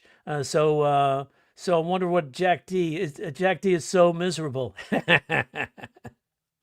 I see. It's like somebody else named Jack D. The $4 is deceiving. It's another $4 for Imodium. Nice, Gary. Nice. I like that. Is that Gary Weaver? Gary 226? Because it's like those are like, it sounds like a Gary Weaver type joke. Very thoughtful. Next on pay per view, Denny's patrons versus Waffle House waitresses. Great concept. I think we could probably do that now in reality TV. It could be like it'd be like desperate waitresses of Atlanta, right? And it was like Denny's versus Waffle House. We could have something like that. Hey, I never said I don't watch. Oh, you didn't say you don't watch comedy? I thought maybe it wasn't you. Maybe it was somebody else. My apologies, Blossom. Denny's does not tolerate socialism. That's good, Amir. I like that. That's a great, just once you say that, is a simple, right to the truth joke, right? So it's like police arrested a Chicago woman for assaulting a Denny's waitress who told her she couldn't share her $4 all-you-can-eat pancakes with her entire table. And it's like, because Denny's does not tolerate socialism. You're going to say Denny's is American, and Denny's does not tolerate socialism. And then ICE came out and deported the waitress. Right on a plane to Venezuela. Did y'all hear about the waitress who was assaulted at Denny's? I prefer Waffle House where the waitresses assault you. That's a good one, Mandy. I like that. It's like that almost sounds like a strip club, right? A waitress made it hard. The lady wanted to get over easy. Good, nice. Nice, Mr. Shaft, 21, coming up from the 70s with that reference. Like his new special, My Two Sons. Good, yeah, good. I was watching Ali Sadiq recently. Did you know the Denny's assault case was so popular, Netflix wanted to put it on their new series, Lord and Order. Good, nice, all right, I like it. Hey, Frozen Gamer's here. We're gonna probably see his video when he doesn't move. That'd be funny. What's ChatGPT? I know only Google Veo 3. It's like, hey, let's go to Gemini. Gemini's so stupid. I was Googling Hermosa Beach, and they were like, come to Hermosa Beach where the sun rises over the ocean and see the sun rise over the ocean or something like that. I go, Jesus, ChatGPT, Hermosa Beach is on the West Coast. The sun doesn't rise over the ocean. It's like, see, that's what these AI things totally get wrong. They don't understand nuance. Jesus' face in a salad. Got holy dressing. All right, good. You guys are getting the concept. My neighbor must have seen the image of a son of God and the bird droppings on his newly washed car, because I heard him exclaim, Jesus Christ. I could see that. I would probably do this. God damn it. I was like, what do you see? It's like bird shit in the middle of bird shit in the shape of Jesus. You ever wonder why bird shit is so sticky? I said, I'm thinking about it. You got a set of 2x4s and a bucket of bird shit, you can build a neighborhood. Hey, the whole fam is here. Oh, it's like, yes, Jack is here, Teddy B is here, right? Lots of other people. How do you get a fat girl into bed? Piece of cake. It's like Alan Roberts. It's like Alan doing those like today's jokes, be like, oh, because it's like sexist, but it's okay. We're practicing. Vasil Ivanov, to be honest, it seems like a good problem to have. I don't get it. Somebody's doing a comment on a joke. Hello, Jerry. Performed outside my home country for years. When I came back to my country, now I have no idea what everybody is talking about and even how they talk. Any advice to remedy that? Yes, that's your opening. Just tell them that. That's your dilemma. I'm just back because if you say somebody you need help with a dilemma, if you tell that to an audience, they're sitting there like, man, I haven't been back in my country in a long time. I've been away. And so I don't even know what anybody's talking about. So if you don't understand the joke, just let me know. Give me the sign. You know what the sign is, don't you? There's the sign. Just give me the sign if I don't resonate with you guys. So this could go well. It could be a dumpster fire, but everybody loves a dumpster fire. Let's do this. Once they understand your dilemma, you're giving them what's called the game of the scene. They use that in improv. They tell the audience what the game is, and the audience feels like they can play along now. They empathize. They get it. So if you let the audience know that if that you're experiencing this dilemma, they're going to be on your side, right? Just tell them up front, and now they understand this is now your filter. This is how you see life now. Being a fish out of water, when you used to live here, now you're not. What is that like? It's like being married and getting a divorce and then going back to the strip clubs. Man, I feel so lost. What do I even do, right? That could be an interesting spin on that, but it's just one of those concepts. Hello from Fall River. I hope that helped, Abed. From Fall River, I love so many comedians. I'm 74. I love so many of them, past and present. Went to Matt Rife, very close to home. Oh, nice. Matt's been working his ass off. I think Matt was second in line or third in line as far as like box office earnings last year. He was really busting a nut out there on the road. Batman or Bakeman is showing up. Yeah, nice. Bakeman. Good spin on that. Bakeman. That's good, CJ. Shatman. Especially eating Little Caesars. Yeah, right?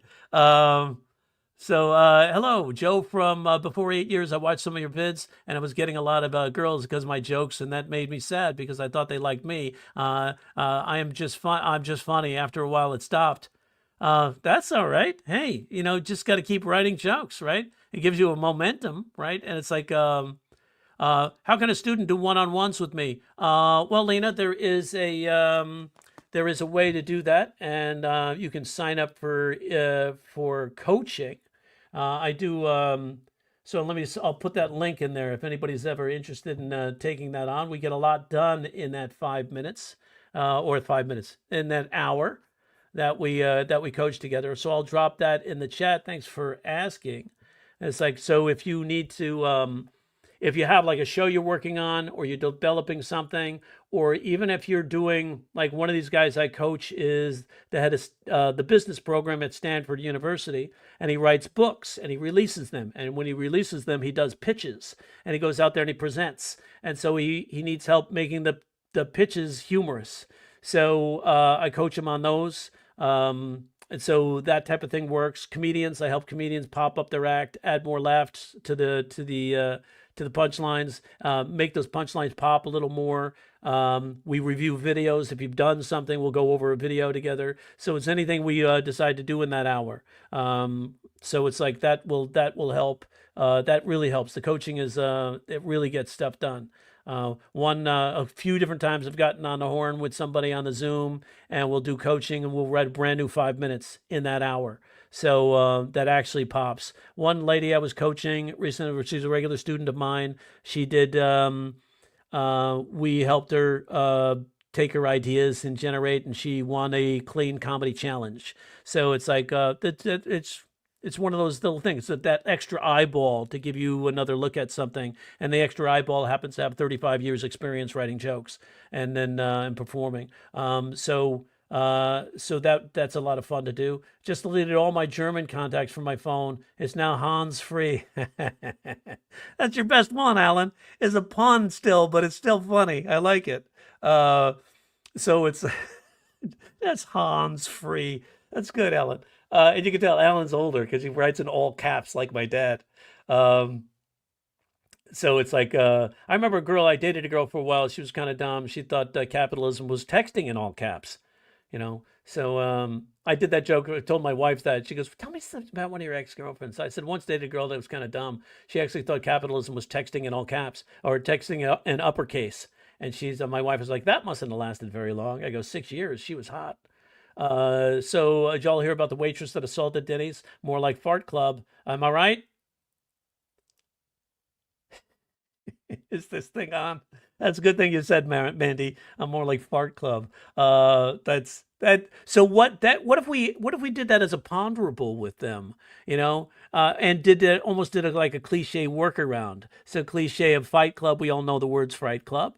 So it's like you can even say like it sort of changes the meaning of Fight Club to it's Denny's. So it sort of changes the meaning of Fight Club to Fart Club.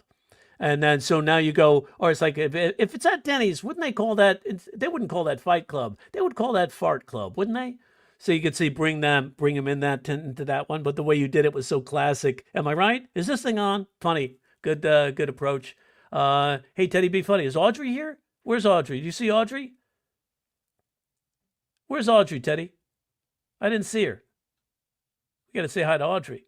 Denny's was just trying to steal Waffle House's ambiance. Kapow. That's good. I like that, David. Yeah, definitely. Because I've been in Waffle House, 2 o'clock in the morning. That's kind of rough. Like Waffle House replied saying, 1 count of assault. Hold my syrup. Yes, sir. Nice, Sean. I like that. Hold my beer. Hold my syrup. She wanted to stop joking in her class because I had the power. So what did the drummer call his 2 daughters? And a 1 and a 2. There, Alan with his puns. These are good, Alan. Like WrestleMania versus Waffle Mania. I like it. Yeah, that's good. Nice. And what that is the workaround. You give us the real one first, and then you give us the modified version or the reformed version. So WrestleMania. All right. Now I said I was going to show you that concept of reframing. That's one thing I wanted to sort of like tell you about. And it's one way to think about taking one line, one fact, one quote, and then learning to apply a this technique and find a way to get multiple jokes out of it. So I think you're seeing that right now. It's like it's as reframing as magic. Let me know if you don't see that. But that's so reframing. So let me go check and see if that's what you're seeing. Yes, it is. All right, I like it. All right, so now it's way one fact, 14 punchlines. Ever how one sentence can create a dozen different punchlines? Welcome to the comedy writer's secret weapon, reframing. With just a tiny shift in inflection, changing which word you emphasize in a sentence, you can completely change the meaning of a sentence and unlock brand new punchlines. So comedy is about reframing an idea and giving us a different look at it. Now, some of these jokes in this exercise will be great, some of them not so much, but the idea is you work the exercise and then find the one that works for you. Anytime you say a phrase or a fact to the audience, they're locked in, right? And they want to sort of get involved in something. So in this case, you can say,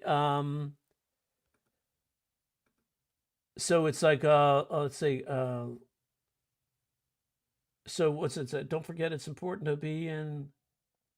I don't know what that is. Okay. So if we just take this and look at an idea and reframe it, it gives us different. We can take a different look at it. So if we have a phrase, right, and the phrase says every 12 and a half seconds, some woman in the U.S. is getting pregnant. That's a statement. That's a fact. You know, it came from the census. And if you say that to the audience, they've made a default decision in 500 microseconds what that means. And what does that mean to most people? It means that's a lot of babies. Maternity wards must be busy. Procreation is alive and well. That's what they're thinking. And the time they're thinking of that and responding to that statement that you said, that's where the comedian comes in and gives us a different way to look at that. So brains think sequentially, not simultaneously. Our advantage as comedians is we know the audience can't think of an alternate and the linear meaning of it at the same time. It's just impossible. Brain doesn't work that way. So no, that's our advantage. So we can come in and give it a little spin. So if we emphasize, repeat the statement over and over again and keep repeating it, but emphasize a different word in that statement, it can give us a different look at what we're talking about. So if I say every 12 and a half seconds, some woman in the U.S. is getting pregnant. So this is for my own exercise. I'll be emphasizing that word. If I say it to the audience, I go, "Did you guys hear about this? Every 12 and a half seconds, some woman in the U.S. is getting pregnant." Every. Well, every. That sounds aggressive. Every. Sounds like we could name the baby Every. What's the name of the baby? Avery? No, Every. Well, that's a weird name. Well, you should meet her sister always and frequently. So you can have that a spin on that just from giving it a different look by focusing on one word. So now if we go every 12 and a half seconds, some woman in the U.S. is getting pregnant. And every 13 and a half seconds, some man is trying to buy a plan B, right? So you have that version of it. So you're like, and again, you would say this, guys, hear about this? Every 12 and a half seconds, some woman in the U.S. is getting pregnant. You know, and every 13 and a half seconds, some man is trying to buy a plan B. And your response to that, you could even use that in crowd work. So if somebody says something in crowd work, you can now reframe what they're saying and come up with a comeback like that. And the more you practice this, the faster it gets. So let's look at another one. Every 12 and a half seconds, some woman in the U.S. is getting pregnant. So if somebody says every 12 and a half seconds, some woman in the U.S. is getting pregnant, 12 and a half seconds? Well, maybe that's how we got 2.5 men. So that becomes another possible play on that joke. Every 12 and a half and 12 and a half seconds. So every 12 and a half seconds, some woman in the U.S. is getting pregnant. A half second? Wow, blink and boom, you're paying for college. So that's a quick way of looking at that. Every 12 and a half seconds, some woman in the U.S. is getting pregnant. Really, 12 and a half seconds? Where do you apply to be the timekeeper on that job? Oop, time's up. That's how long most men last. So you could say something like that. Could be a joke right there, 12 and a half seconds. So again, you're remembering this is isolated. You're not doing this in front of an audience, the multiple versions. It's you taking one of those words, emphasizing it, and then coming up with a different reframe on it and playing it back to the audience. So you could either do it by stating the fact first or following up with your modified version or your reframed version, or somebody could say something to you. Like when I think it was Blossom who said 17% of the time we touch the ball 17% of the time, and we still call it football. So that kind of thing, we could use that fact, reframe some idea, and then come, 17%, 17%. So 17%. That sounds like the amount of people in the NFL who are in prison. So you can have something like that going on. Focus on that. So you can 12 and a half seconds. Some woman in the U.S. is getting pregnant. Well, 12 and a half seconds is better than sloppy seconds. You reframe the joke there a different way there. Every 12 and a half seconds, some woman in the U.S. is getting pregnant. Now, to me, that sounds like what they mean is women are getting pregnant every 12 and a half seconds. But it also sounds like it could be some woman, one woman. So if you're like every 12 and a half seconds, some woman in the U.S. is getting pregnant, somebody should find her and stop her. That's exhausting. Or you can say every 12 and a half seconds, some woman in the U.S. is getting pregnant. Some woman, not my wife. She won't even fuck me. So every 12 and a half seconds, some woman in the U.S. is getting pregnant. Hopefully it's a woman. If it's the man, then some woman has just been catfished. So every 12 and a half seconds, some woman in the United States is getting pregnant, because outside the United States, they just get revenge. Again, state the fact, isolate it. The audience is going to think one thing. You come with a reframe. It's instant and it's fast. Every 12 and a half seconds, someone in the U.S. is getting pregnant. It's like she is getting pregnant. If she's in Mississippi, odds are she is still in high school. It's got the highest teen pregnancy rate in the country. Every 12 and a half seconds, some woman in the U.S. is getting pregnant. Somebody got lucky. I'm not even getting sex. I'm married. Every 12 and a half seconds, some woman in the U.S. is getting pregnant. Unless she's married to someone in the NFL, then she's probably just getting assaulted. Unless she's at a Denny's in Chicago, then she's probably just getting assaulted. Good callback there too, right? So that is the reframing exercise, and it is a really powerful tool you can use to get a nice laugh out of, and participate with, and it's real fast too. You can do that with any fact, any statement, any headline. Do the reframing exercise, see if you can come up with something. You could do that and have fun with like sayings like idioms and aphorism. Caesar said, I came, I saw, I conquered. I like to say, I saw, I came, they rated it not suitable for television. So now you're taking phrasing and turning it around like that. So it's like Alan's just using this because he's not getting up at a mic tonight. So he's just sort of putting his jokes down on the page. What did the drummer call his two daughters? And a one and a two. She wanted to stop joking in her class because I had power. Oh, I see. She wanted me to stop in her. Oh, it's the teacher. Is that it, Vassal? You were like, it was the teacher? Like a Waffle House replied saying, okay, we did that. Serious question. How to overcome the feeling people like me only because I'm funny. Oh, get over it, dude. That's why they like you. I went through this exact same experience when I was younger. I was in New York. I was doing mics. I was working as a waiter at this Italian restaurant. And it was a very established Italian restaurant. Everybody there was Italian, except for me. I had this red hair, right? So I stood out like a sore thumb. And a pale guy with red hair. They were like, he doesn't even fit. But they liked me because I enjoyed the job, and I enjoyed, taking care of people. So I fit in very well there eventually. And I was doing open mics at night.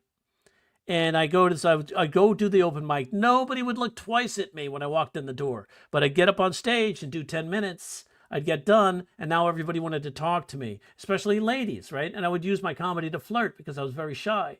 And then and so they would come up to me afterwards and talk to me. And I'd be like, my question was, did they like me for me, or did they like what they see on stage? And I brought this up to the bartender at the restaurant. And his name was Sam. He's an old actor. And he says, you may be more you on stage than you are in person. So they get to meet you. And in that short period of time you're on stage, they get to meet you. They get to see you. And they get to understand kind of part of who you are, and they like what they see. And on top of that, think about this. If we mentioned earlier, when you laugh, anytime you laugh, the brain releases hormones that are similar to the hormones that we release when we fall in love. So they're experiencing a level of euphoria. So that's why people, like you. It's like They like laughing. They like that feeling that gives them. So I'd embrace that and use that. You don't have to be on all the time. I'm not on all the time. You can ask my wife or my girlfriend. They'll tell you the same thing. So don't. I would embrace that totally. I'm like I live for my comedy. As my comedy identifies me, I identify with comedy. I love it 100%. I want it to be my life. I want to do it 24/7.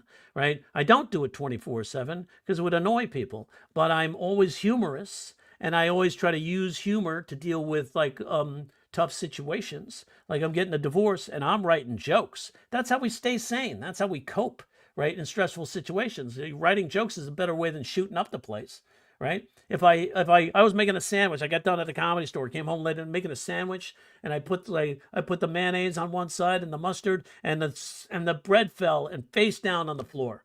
So I had the sandwich board out, right? And I go down to pick up the piece of bread. Fuck, and as I go to raise, I forgot the sandwich board was out, cracked my head, bam, on the sandwich board. I was like, I could have gone, motherfucker. Instead, I just looked up and I went, I hate you, God. And I made a joke. And that joke just reframed how I felt. I could have let that moment fuck up the rest of my night. But instead, I do a joke. And now I go, I got to write a joke about that because that's the stupidest thing in the world to bend down. You just pulled out the sandwich board, dude. How do you forget in 2 seconds, right? So, and you can make fun of yourself. And now you have a joke to make fun of the fact that you have a flaw. And it's like, and that's where the reframing comes in, is such a powerful thing to use and a way to cope in our society, especially today with the heat on so much, right?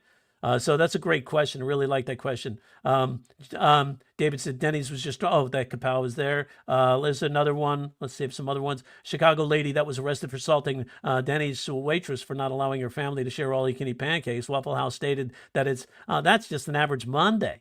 That's good, Teddy B. Nice. Hey, Alan says again, did you hear? Let's see, I put that up there. Yeah. Did you hear about the man who stole a calendar? He got 12 months. Sometimes the jokes are so silly, but you enjoy the playfulness of them. Just ring those out, Alan. Those are fun. You could play those at any kid's party. Now, do you have in me? I came in here saying aloud, I had no intention to write comedy, but I wouldn't be surprised deep down if that's a lie. I crack random jokes and rarely write them down. Well, you have a terrific instinct. I would just float with it for now and try it. I mean, my assistant, Paula, who lives in Montana, she works remotely, but when she gets on the phone with people, she cracks jokes. She's funny. And I said, man, you should just get up there and do it. She goes, never in a million years. That's not me. That's not what I do. I said, but you're cracking jokes all the time. She's like, nope, I don't want to do it. I go, okay. But it keeps her personality fun. So where's Audrey? What's Audrey's handle here? Teddy, did you put that down there? I don't see it. I'm used to doing the classes where I can talk to everybody. The one with Jerry's worth every day. Oh yeah, the coaching with me. Thanks, Teddy. Yeah, I appreciate that shout out there. Thanks so much, Jerry. Your knowledge has really improved me as a stand-up. Good to hear. Kenya, fuck yeah. My wife lived in Kenya for 6 months, so Kenya's pretty cool. Also, if there's a guy, one of my regular students, he started an open mic in Zimbabwe. I think that's awesome that comedy's going like completely global like that. And it's really blowing up all over the country, especially in Ukraine. Hello, what? So let's see. I have semi trucks in Chicago. I drive semi trucks in Chicago, and paying attention to it is to Chicago drivers as honesty is to their politician. I got it. Yeah, I see. Paying attention as for Chicago drivers, paying attention is like honesty is paying attention to driving is like honesty is to politicians. See what I'm saying? Let's take drivers and put it before that, so you stick with the parallel analogy, right? So paying attention to driving is like honesty is paying attention to driving is as honesty is to their politicians. So make sure those are tight. Put Chicago before that, Chicago drivers, and then float those two parallel analogies closer together. Somebody had asked in my Instagram about what are the more common things that common mistakes that comedians make. in writing jokes. This is one of them. What you have here is called an associative gap, David. It's like the idea is you're doing a parallel analogy. A parallel analogy is comparing one analogy to another analogy. It's like the SAT test we used to do these things for, right? So remember this. So in this case, you can have Chicago drivers. Paying attention to driving is as honesty is to their politicians. So you say Chicago drivers before paying attention is like honesty to their politicians. So have the parallel analogy right side by side. Get rid of the superfluous idea that sets it up. Put that before, and then you have a tighter joke. So an associative gap is when you distract us from what the modification is, what we're reforming. If you fluff it up and put that fluff in the middle, we're missing those pieces. So we want to make sure that stays tight. So that's one of the techniques, is an associative gap, one of the most common things I see comedians do. What's short? Let's say, what's ET short for? Because he has tiny feet. All right. Alan Roberts says you. Thought, is Audrey Blossom? I don't know. Good question. But Audrey does comedy, right? So she's interested in it. So here's another question I got from Instagram. If you build the perfect comedian, what traits would you give them? A sense of humor. That's a good start, right? I would say an ability to work, right? So a lot of comedians I see fail because they treat their, since comedy's frivolity, they treat it frivolously. But comedy is also, you apply yourself and you do the work, you can really become an expert in your craft. And I think a lot of comedians that rely on their persona or their wacky ability, they get up there and they're wacky and they're silly or they're goofy, but they don't know the concepts of comedy and they don't know what triggers human laughter. So there's a psychology behind it. And if you know that, you become good at it, and you hit a level of mastery where you could take any concept that somebody hands you and then give them a script that's funny, because you know the mechanics and you can apply the techniques to it. Like if you're writing a story, you can write a story and then go back sentence by sentence and ask it 3 questions. 1, is there some wordplay I could use? Is there a double entendre in the sentence that I could do a play off of and make a joke there? 2, are there 2 dissimilar ideas converging? Or 3, is there an assumption that I can shatter? So that's the start. And once you go through those 3 questions, those are 3 really good techniques that are effective that you could apply. Now, if you there are 13 comedy structures and multiple devices like callbacks, act outs, comedic irony, dramatic irony. And so you could apply those as well later on. But knowing like the major structures that are used in comedy to create surprise and coincidence are vital. Most comedians only use 3 or 4 max. And if you have 13 of them, it gives you so much diversity to be able to apply yourself with a joke or take a joke and turn it into something that works. The other thing I would say for comedians, and it's not necessary, Jimmy Carr, silly one-liner, very famous, is very successful. So any rule can be broken. My favorite thing is to do something or say something that means something. So George, that's how George Carlin coached me, is like, say something that means something. Talk about something that, take the shit that drives you crazy, make it funny, make a point on something. And it's like, and that's what I really like to do. I also like the fluffy material, the silly observational material. And he does that as well, or he did that as well, but basically go on his political or socio-cultural, social-political rants, and then throw in fluff jokes and observational jokes to reunite the audience, because we can be divisive with some of that material. So I would say that also it's like a material that connects with the connects with the audience. Audiences can relate to. Very important.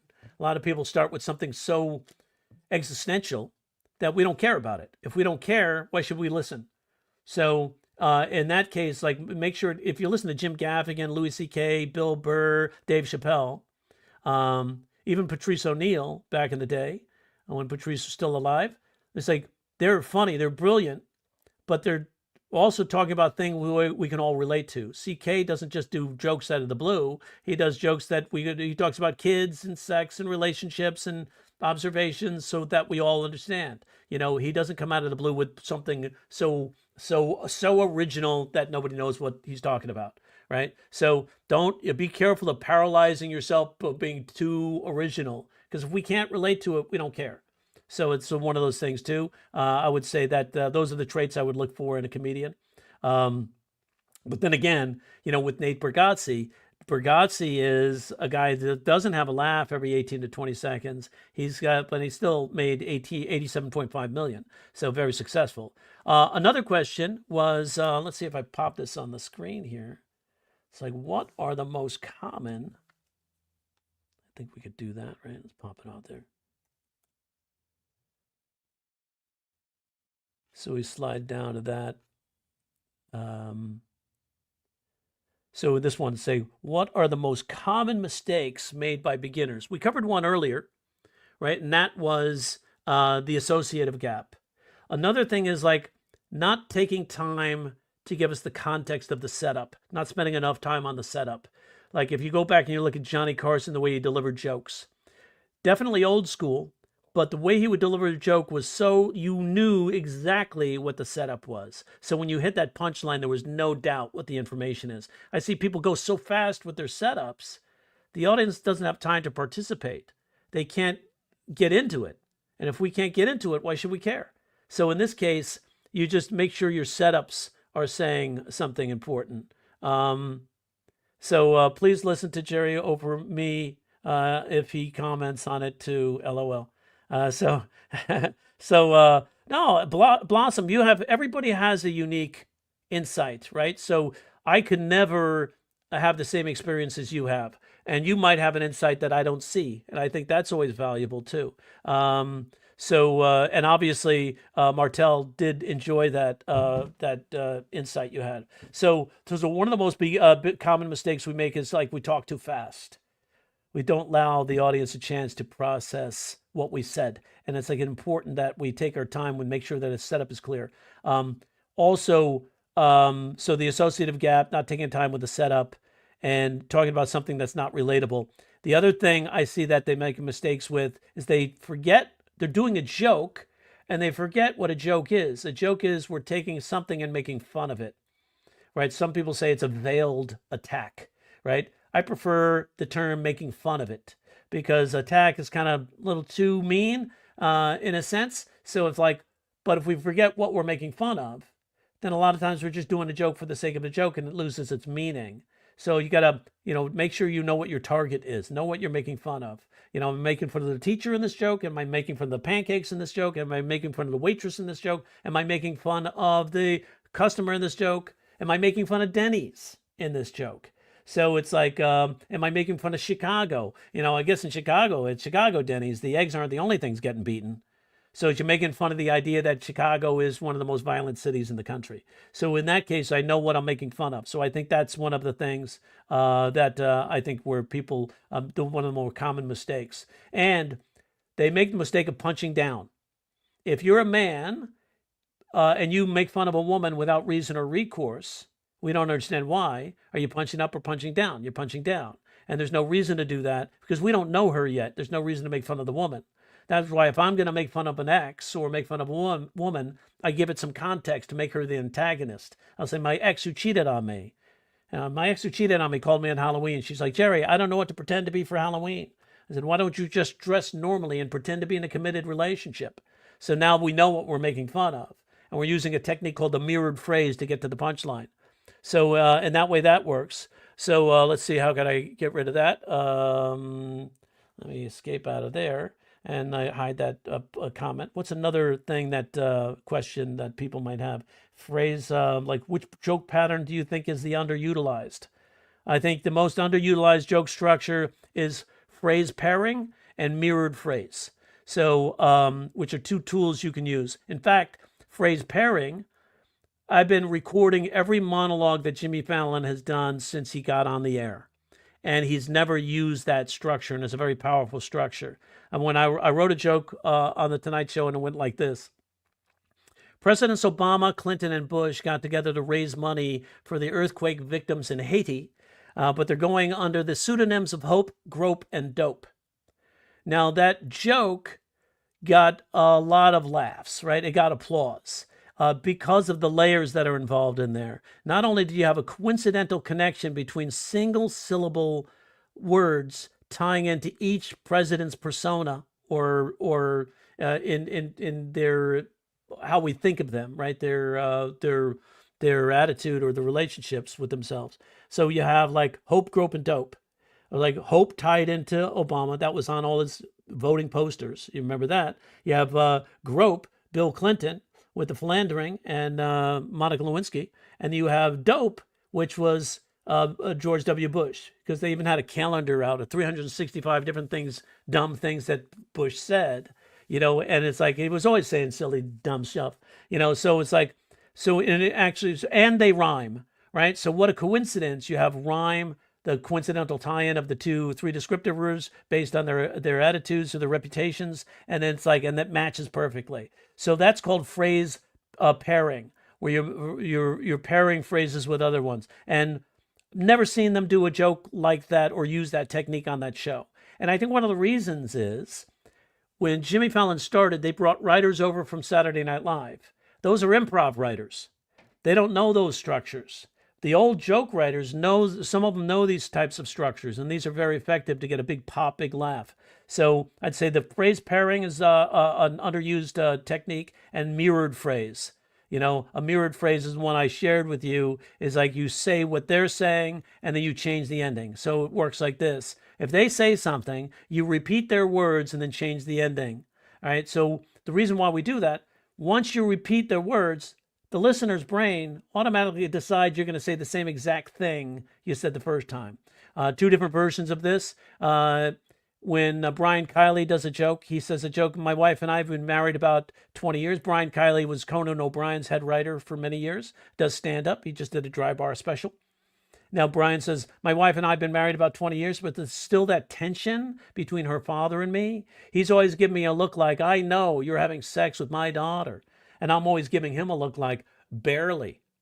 So he's always giving me a look like, I'm always giving him a look like is the mirrored phrase, and the brain automatically makes the decision that the first time you said it, the second time you said it, it's going to sound exactly like the first time you said it.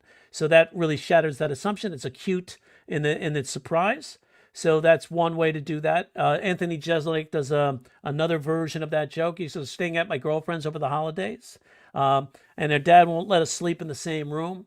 He's giving me a look like, I don't trust you, pal. And I gave him a look like, trust me, pal, I'm fucking your daughter. So he has a more aggressive version of that mirrored phrase, but you can see how that can be effective, right? It's also effective in a heckle response. I was doing a show one time and the audience was kind of cold. And I said, you guys know it's comedy, right? What else are you doing here? I mean, what are you doing here, sir? And this guy goes, I'm pretending to look at a comedian. Funny joke. So I repeat that so the back of the room can hear it. Oh my God, did you hear the guy said? That was good, dude. He said, I'm pretending to look at a comedian. The audience laughs at the insult. Right? And I said, oh, what a coincidence, because I'm looking at you thinking I'm pretending to look at an asshole, right? I say, I'm just kidding, bro. I'm not pretending. So where were we? So in that moment, the audience gets to play, we connect, they get to see me allow the self-deprecation to happen or the insult to happen. I embrace it, then I turn it on him. Now it's benign because he got me. It's now my turn to get you. And I use the mirrored phrase to get that joke to happen. So I think the two most unused joke structures that are out there, they're super powerful and they're awful and they're forgotten or neglected. So it's like anyway. So that is those are answering those questions. Now, what other? I got to rock and roll this because I have a coaching session coming up. Oh wow, it's already 2:53. Son of a bitch! What time is that coaching session? Am I late? Have we been on this long? Holy shit, almost 2 hours. All right, I can stay on all night. We should do a 24-hour one. That would be fun. That would be a good challenge, right? So it's like put in the chat if you want to see a 24-hour joke writing session where we just talk about comedy. No, I'm good for a few more minutes. So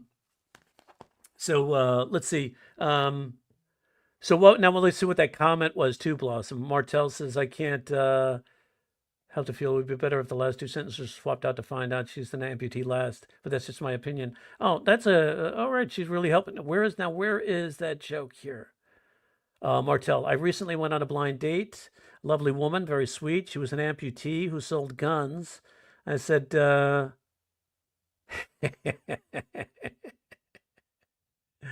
uh,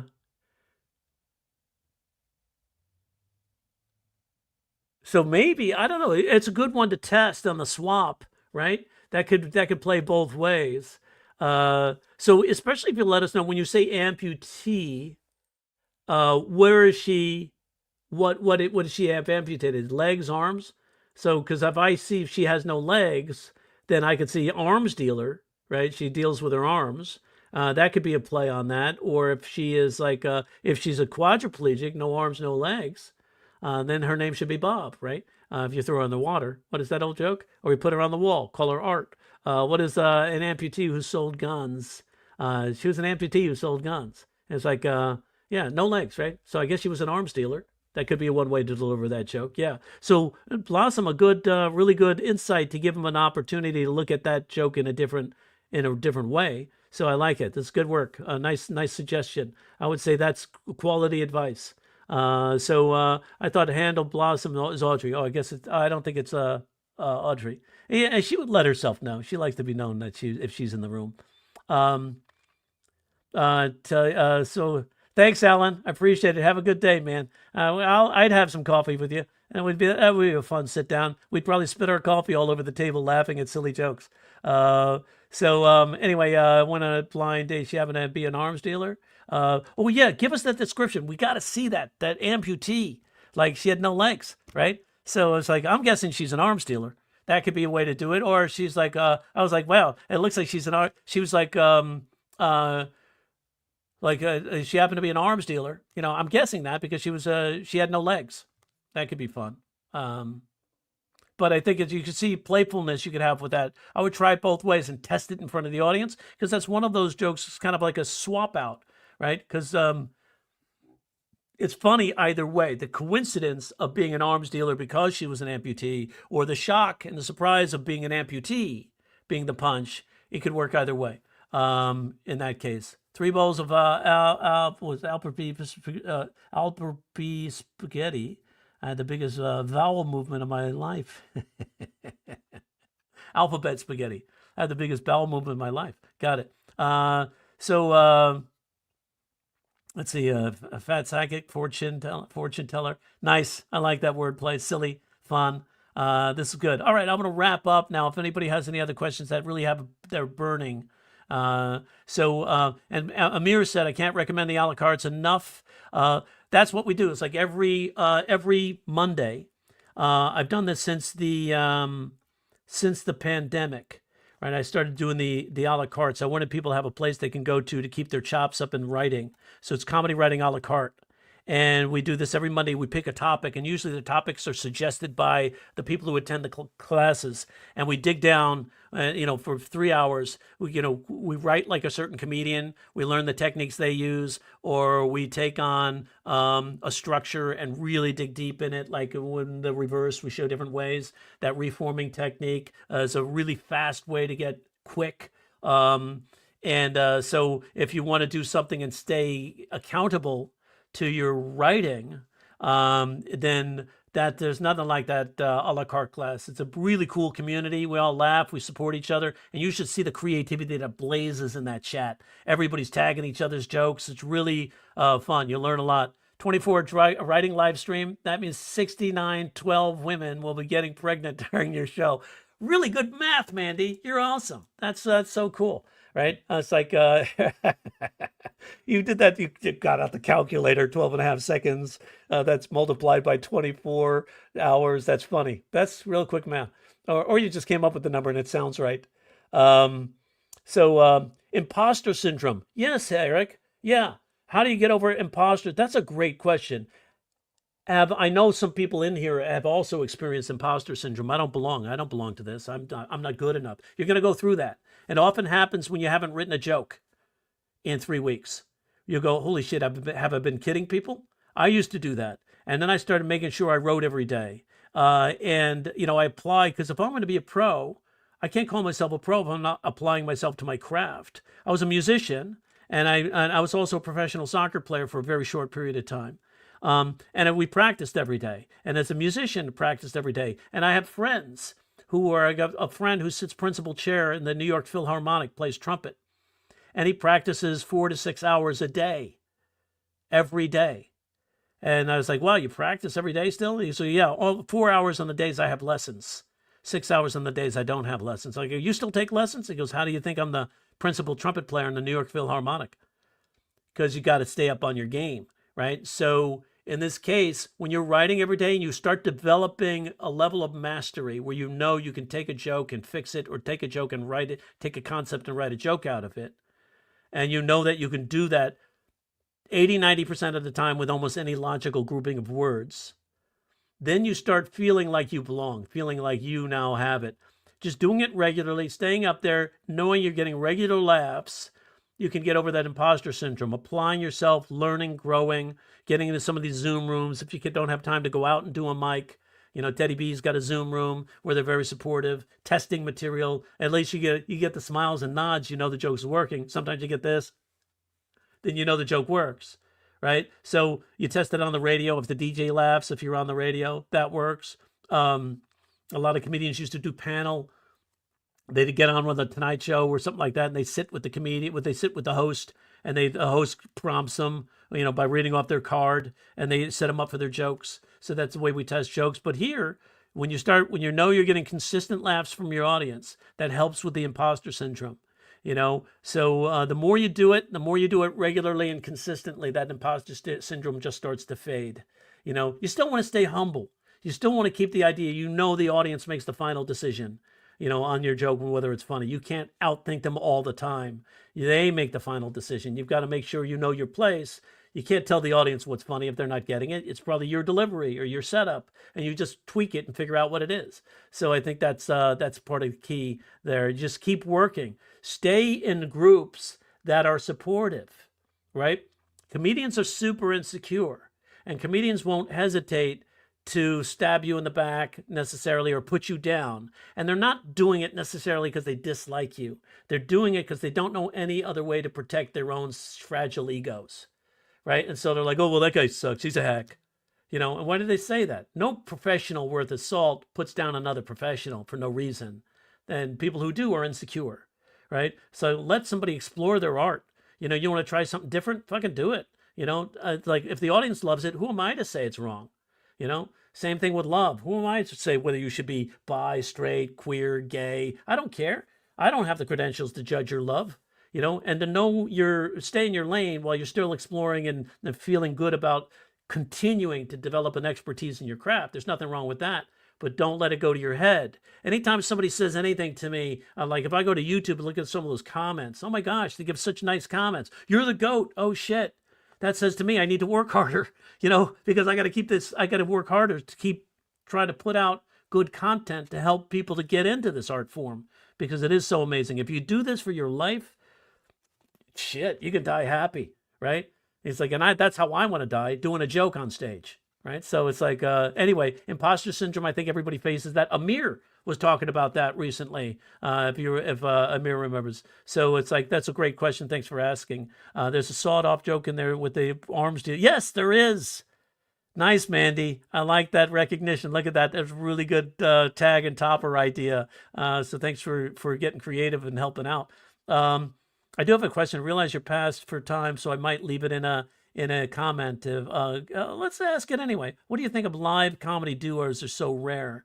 We have Key and Peele, sure, but now they're not there anymore. What about our Abbott and Costello? Is that an untapped market probability? Yes, I worked with two ladies in a show recently, and they did in their individual comedy. Then they came up and did something as a team, and I thought it was great because they added music, and I thought the entertainment value just leapt up to a new level. And I was like really happy that they engaged that, because the dynamic shifted in the room. It was energetic. Their timing was great. I think there still is a place. It's untapped, right?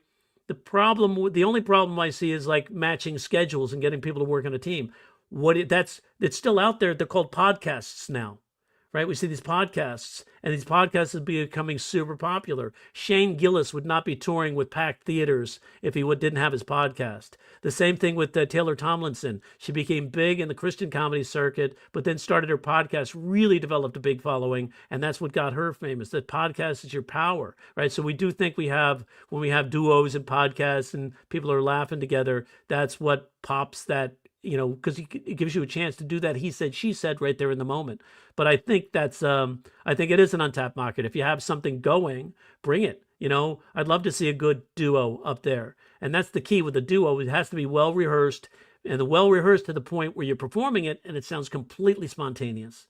So it's basically rehearsed spontaneity, as David Letterman might call it. Right. So good question. Thanks for bringing that up. Thanks, Rob Allen. I appreciate the good wishes. I do look after myself. In fact, I went a little further. I had a colonoscopy last Tuesday, and they looked in there for me. So I appreciate that. Turns out everything's okay. Can anyone point to some comedian workshop groups? Yes, Martell. Hey, Dave. Teddy B. Share that open mic thing you have, because that is kind of a workshop group too. That's where that starts. And if you go to the a la carte classes, you'll find that's built in a workshop environment. So it allows people to ask questions and get creative in the chat. I know there are some people out there, look on Facebook, that are doing some Zoom workshop groups. So I'd say that's a fun thing to join into, because you'll get that feedback. Can anyone point to some comedian workshop groups? That's true. I hadn't considered podcasts, have a kind of a recontextualize, even start talk. Neil deGrasse Tyson is in a weird way, right? The straight man. Yes, you're absolutely right. It's like, and there are people that do these things. Think about all the stuff they're doing on YouTube. Some of these people is a team. They're talking about crime stories, and that people love story. They can't avoid it. Human evolution, that's how we survived, was through story. So when we hear a good story, we're locked in. And now a lot of these people who do these crime stories are taking that to live performances and fill in the room, because they built such a big following on YouTube. And then they start adding jokes, and next thing you know, they've got a kind of a stand-up show going on. And they created it through their YouTube appearance. So any advice on navigating the bringer show? Let's say, any advice on navigating the bringer clubs level? I'm new to LA, and I find it difficult to find that shows that don't require a number of guests to sit in the crowd. Yes, I totally get that, man. That's a drag. What I would do, here's what I would do. The bringer shows the bringer show is a thing that comedians have brought on themselves, and the reason why is we used to do mics all the time.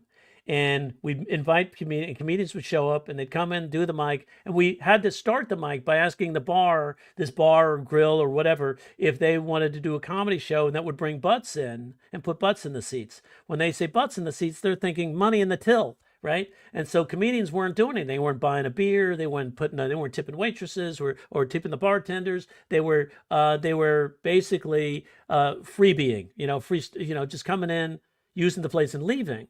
And that's not business. So it doesn't keep the place going. So they had to create these bringer shows so there was somebody there who was paying for something to keep it open, because everything costs money to keep it going. Now, that being said, if you don't have friends to invite, you can develop a following on YouTube, do a podcast, do some YouTube shorts, do some videos, develop people that show up, like my friend Charlie Behrens. Look him up at Charlie Behrens Manitowoc Minute, or Charlie Behrens on YouTube. He started 6 years ago. He said, Jerry, how do I break through the noise? I said, start a regular channel, a character niche. So he created this Wisconsinite character, and he does these little short news stories. Wound up developing, he's now got 2 million subscribers. But when he had 77,000, he started to fill up rooms at comedy clubs. What happens when you have raving fans? They show up to your shows. You can tweet something out, and you could pull 25 people into a show. And if you're pulling 25, 50 people into a show, guess what? Who has the power? You do, right? So now you don't have to worry about anybody booking you, because now you've worked outside the system to make the system come to you. So that's one way to do it. It takes time to build up that following, but in the meantime, you're getting better at your jokes. Number two, you can do open mics at music events, Battle of the Bands, an open mic for musicians. And you could ask them, hey, would you mind, or open mic for singers. Yeah, hey, would you mind a comedian doing a tight five? Oh, that'd be great. I've never had somebody say no to me in one of those situations. You already have an audience, and you have the host basically pre-frame you. Hey, I know we're enjoying singing right now. We thought we might break it up a little bit. A comedian dropped in, and he's going to just do some jokes for you for the next 5 minutes. He's working them out for his spot coming up on the Tonight Show. You guys want to have a good time to laugh a little bit for a few minutes? Yay! Once that pre-frame is in place, bam, you get up there, you do a tight five in front of a live audience, a real audience. That's another way to do it. The other thing to do is look at all those advertisements for shows. Always a poster up there for somebody's show, right? On Instagram, every third one is about somebody's show. And if it's local to you, go to the show. Odds are one of those comedians don't show up. Ask the host, hey, could I squeeze in and do you mind if I squeeze in and do a guest set? You know, anybody who's a decent producer knows if you can bring some variety in there that wasn't there before, that's a benefit. And to say, get up there, hey, ladies and gentlemen, we have a nice surprise. This guy's dropped in. He's coming over from the Comedy Store. We're just going to bring him up for 5 minutes to test out some new material. Please say hello, to Josh. Here he is, Josh. Josh gets up there, does his five. You have an audience that's already built in. They're there for somebody else, but they don't mind. You're a special guest, right? So that's another way to do it. So you're using, basically it's called like you're using the clout of another show that exists and asking to do a guest set on that show. So that's another way to get in there and get around that bringer show thing, and also get around the open mics. I also have other techniques I'm going to be doing, but I'm not going to put them all on here because I cover those in Monday's a la carte on how to level up in open mics. But those are some really good techniques. In fact, I did a singing open mic back in the day, and it was an Italian restaurant just blocks away from my house. And so I went over there, and I know I've done singing open mics before. I said, hey, would you mind a comedian doing 5 minutes in between some of the singers? And the one who was singing her name was Crystal Bernard. Now, Crystal Bernard was the blonde in the television show Wings that was on for like 10 years. So she said, oh, that'd be great. And I go, oh my gosh, you're Crystal Bernard. I love your show. And she goes, thank you very much. She goes, so what kind of comedy do you do? And she got really into it. And I said, oh, I do some socio-political comedy, I do clean stuff. What would this room prefer? What would be best in this room? If you can lean towards the clean, that'd be great. Great, I'll do it. So I get up there, I do my 5 minutes. I do 6 minutes. She loves it. She comes over to me right after and she goes, oh my God, that was so good. Do you do warm-up? Audience warm-up? I go, I do. I never did it in my life. And she said, because our warm-up at Wings sucks, I want to bring you in. I kid you not, true story. Next thing you know, 2 months later, I was warming up Wings. So getting outside of the loop, getting outside of the grind. There's like 25 comics on the bill. You get up there, you're barely noticeable. You got singers on the bill, you get up there, you stand out. And you're going to stand out, and if you're good and you have tight material, you're really going to stand out. You've brought them a gift, and now you've given them happiness. Now they want to reciprocate with you, and that's what happened.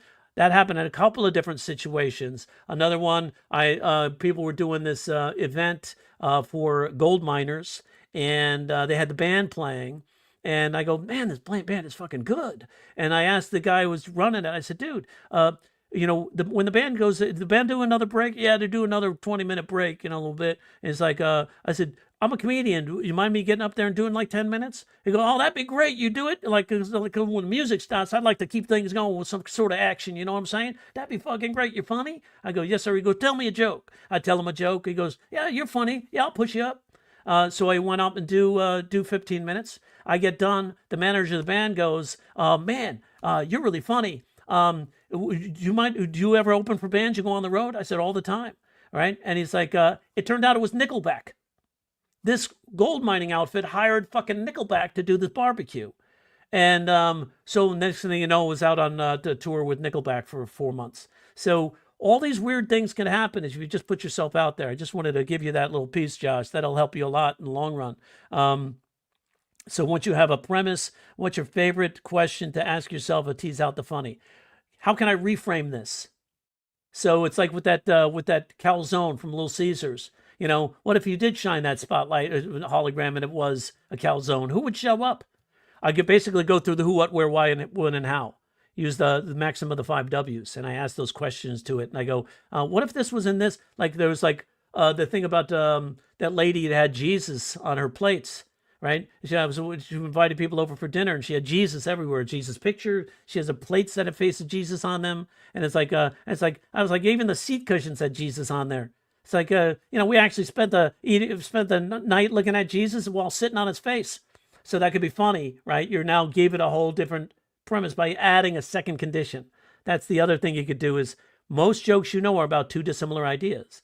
So one way to do it is with an analogy. The other way to do it is to say, what other condition, what other place could I put this in, and how would that affect this, right? So that's one of the things I could do. Do you have a current favorite joke, and what are you currently working on? Great question. I think my current favorite joke, it's hard to say what that is. Some of them are mine just because they work and I get the thrill of, oh man, that was such a good joke. One of the jokes was, one of my favorite jokes to tell was a joke I wrote for The Tonight Show. And the reason why I love doing it is The Tonight Show, of course, is on network. And they have a group of lawyers called Standards and Practices. And they make sure that jokes that offend the network or could get the network in trouble, they tell us we're going to lose the joke. So we always had to we tried to push the envelope as far as we could because audiences love to be naughty. So in this case, there was Cialis had just gotten released, the erectile dysfunction drug. And so you get to the disclaimer. And so Leno gets up there and he goes, you guys hear about this new drug, Cialis? It's an erectile dysfunction joke. Yeah, you got to read the disclaimer. It says, if you experience an erection that lasts more than 4 hours, call your doctor. Folks, if I experience an erection that lasts more than 4 hours, I'm calling everyone. That joke got a huge laugh and an applause break that lasted for a full minute, right? So it was like, I was so proud of that joke. And guess what? It was a mirrored phrase, what we talked about earlier. I took that first one, framed it as Leno saying it, if you experience an erection that lasts more than 4 hours, which is meaning for everybody, right? It's a medical condition. Be aware that's priapism. That can really hurt. But he reframes it, if I have an erection that lasts more than 4 hours, I'm calling everyone. And so that gives it a nice little play. So that joke I really liked for that purpose is because I knew it was going to get a big reaction, and it did. So that was kind of fun. So that reframing is your best friend in comedy. So LOL, never did it in my life. I fucking love it. So anyway, yes, there's going to be we're on a live, Machia's Liste, yes. So Machiavelliste, what a pretty name. Machiavelliste almost sounds like the name of a song or a poem. So we are on a live right now. Yes, we are. So anyway, but this live is coming to an end because I got to get on with my life. Got shit to do. But I was really happy to be with you guys here. I want to do more of these. I think I might be doing one every week for shits and giggles. And remember, if use those links to check out a class, check out a course if you want, because if you want to take your comedy to the next level, you owe it to yourself to do that. That's what I did in my life. I coached with 2 of the best comedy writers in Hollywood, and that led in about a 19-month endeavor to my job on The Tonight Show, which changed my entire life and put my kids through college and all that shit. So, and I want to see everybody succeed. There are so many different ways to make money in comedy. Maybe we'll cover that in one of the next lives too. It's like how to do these. Thanks, Alan. I will. I really appreciate you coming in and sharing your jokes. That was a lot of fun. It was a great little comic relief. Every time we get to 3 questions, there's a joke by Ellen to give us a little comic relief in there. So really appreciate it. Thank you. I am coming up with a workbook, Mike. I'm working on that right now. I've probably got 28 exercises in there right now, but I'm not finished. I've got 80 that I want to make sure I format properly for the book.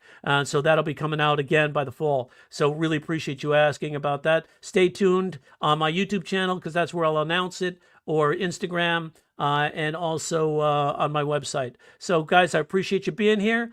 I look forward to seeing you again real soon. Keep joking, keep writing.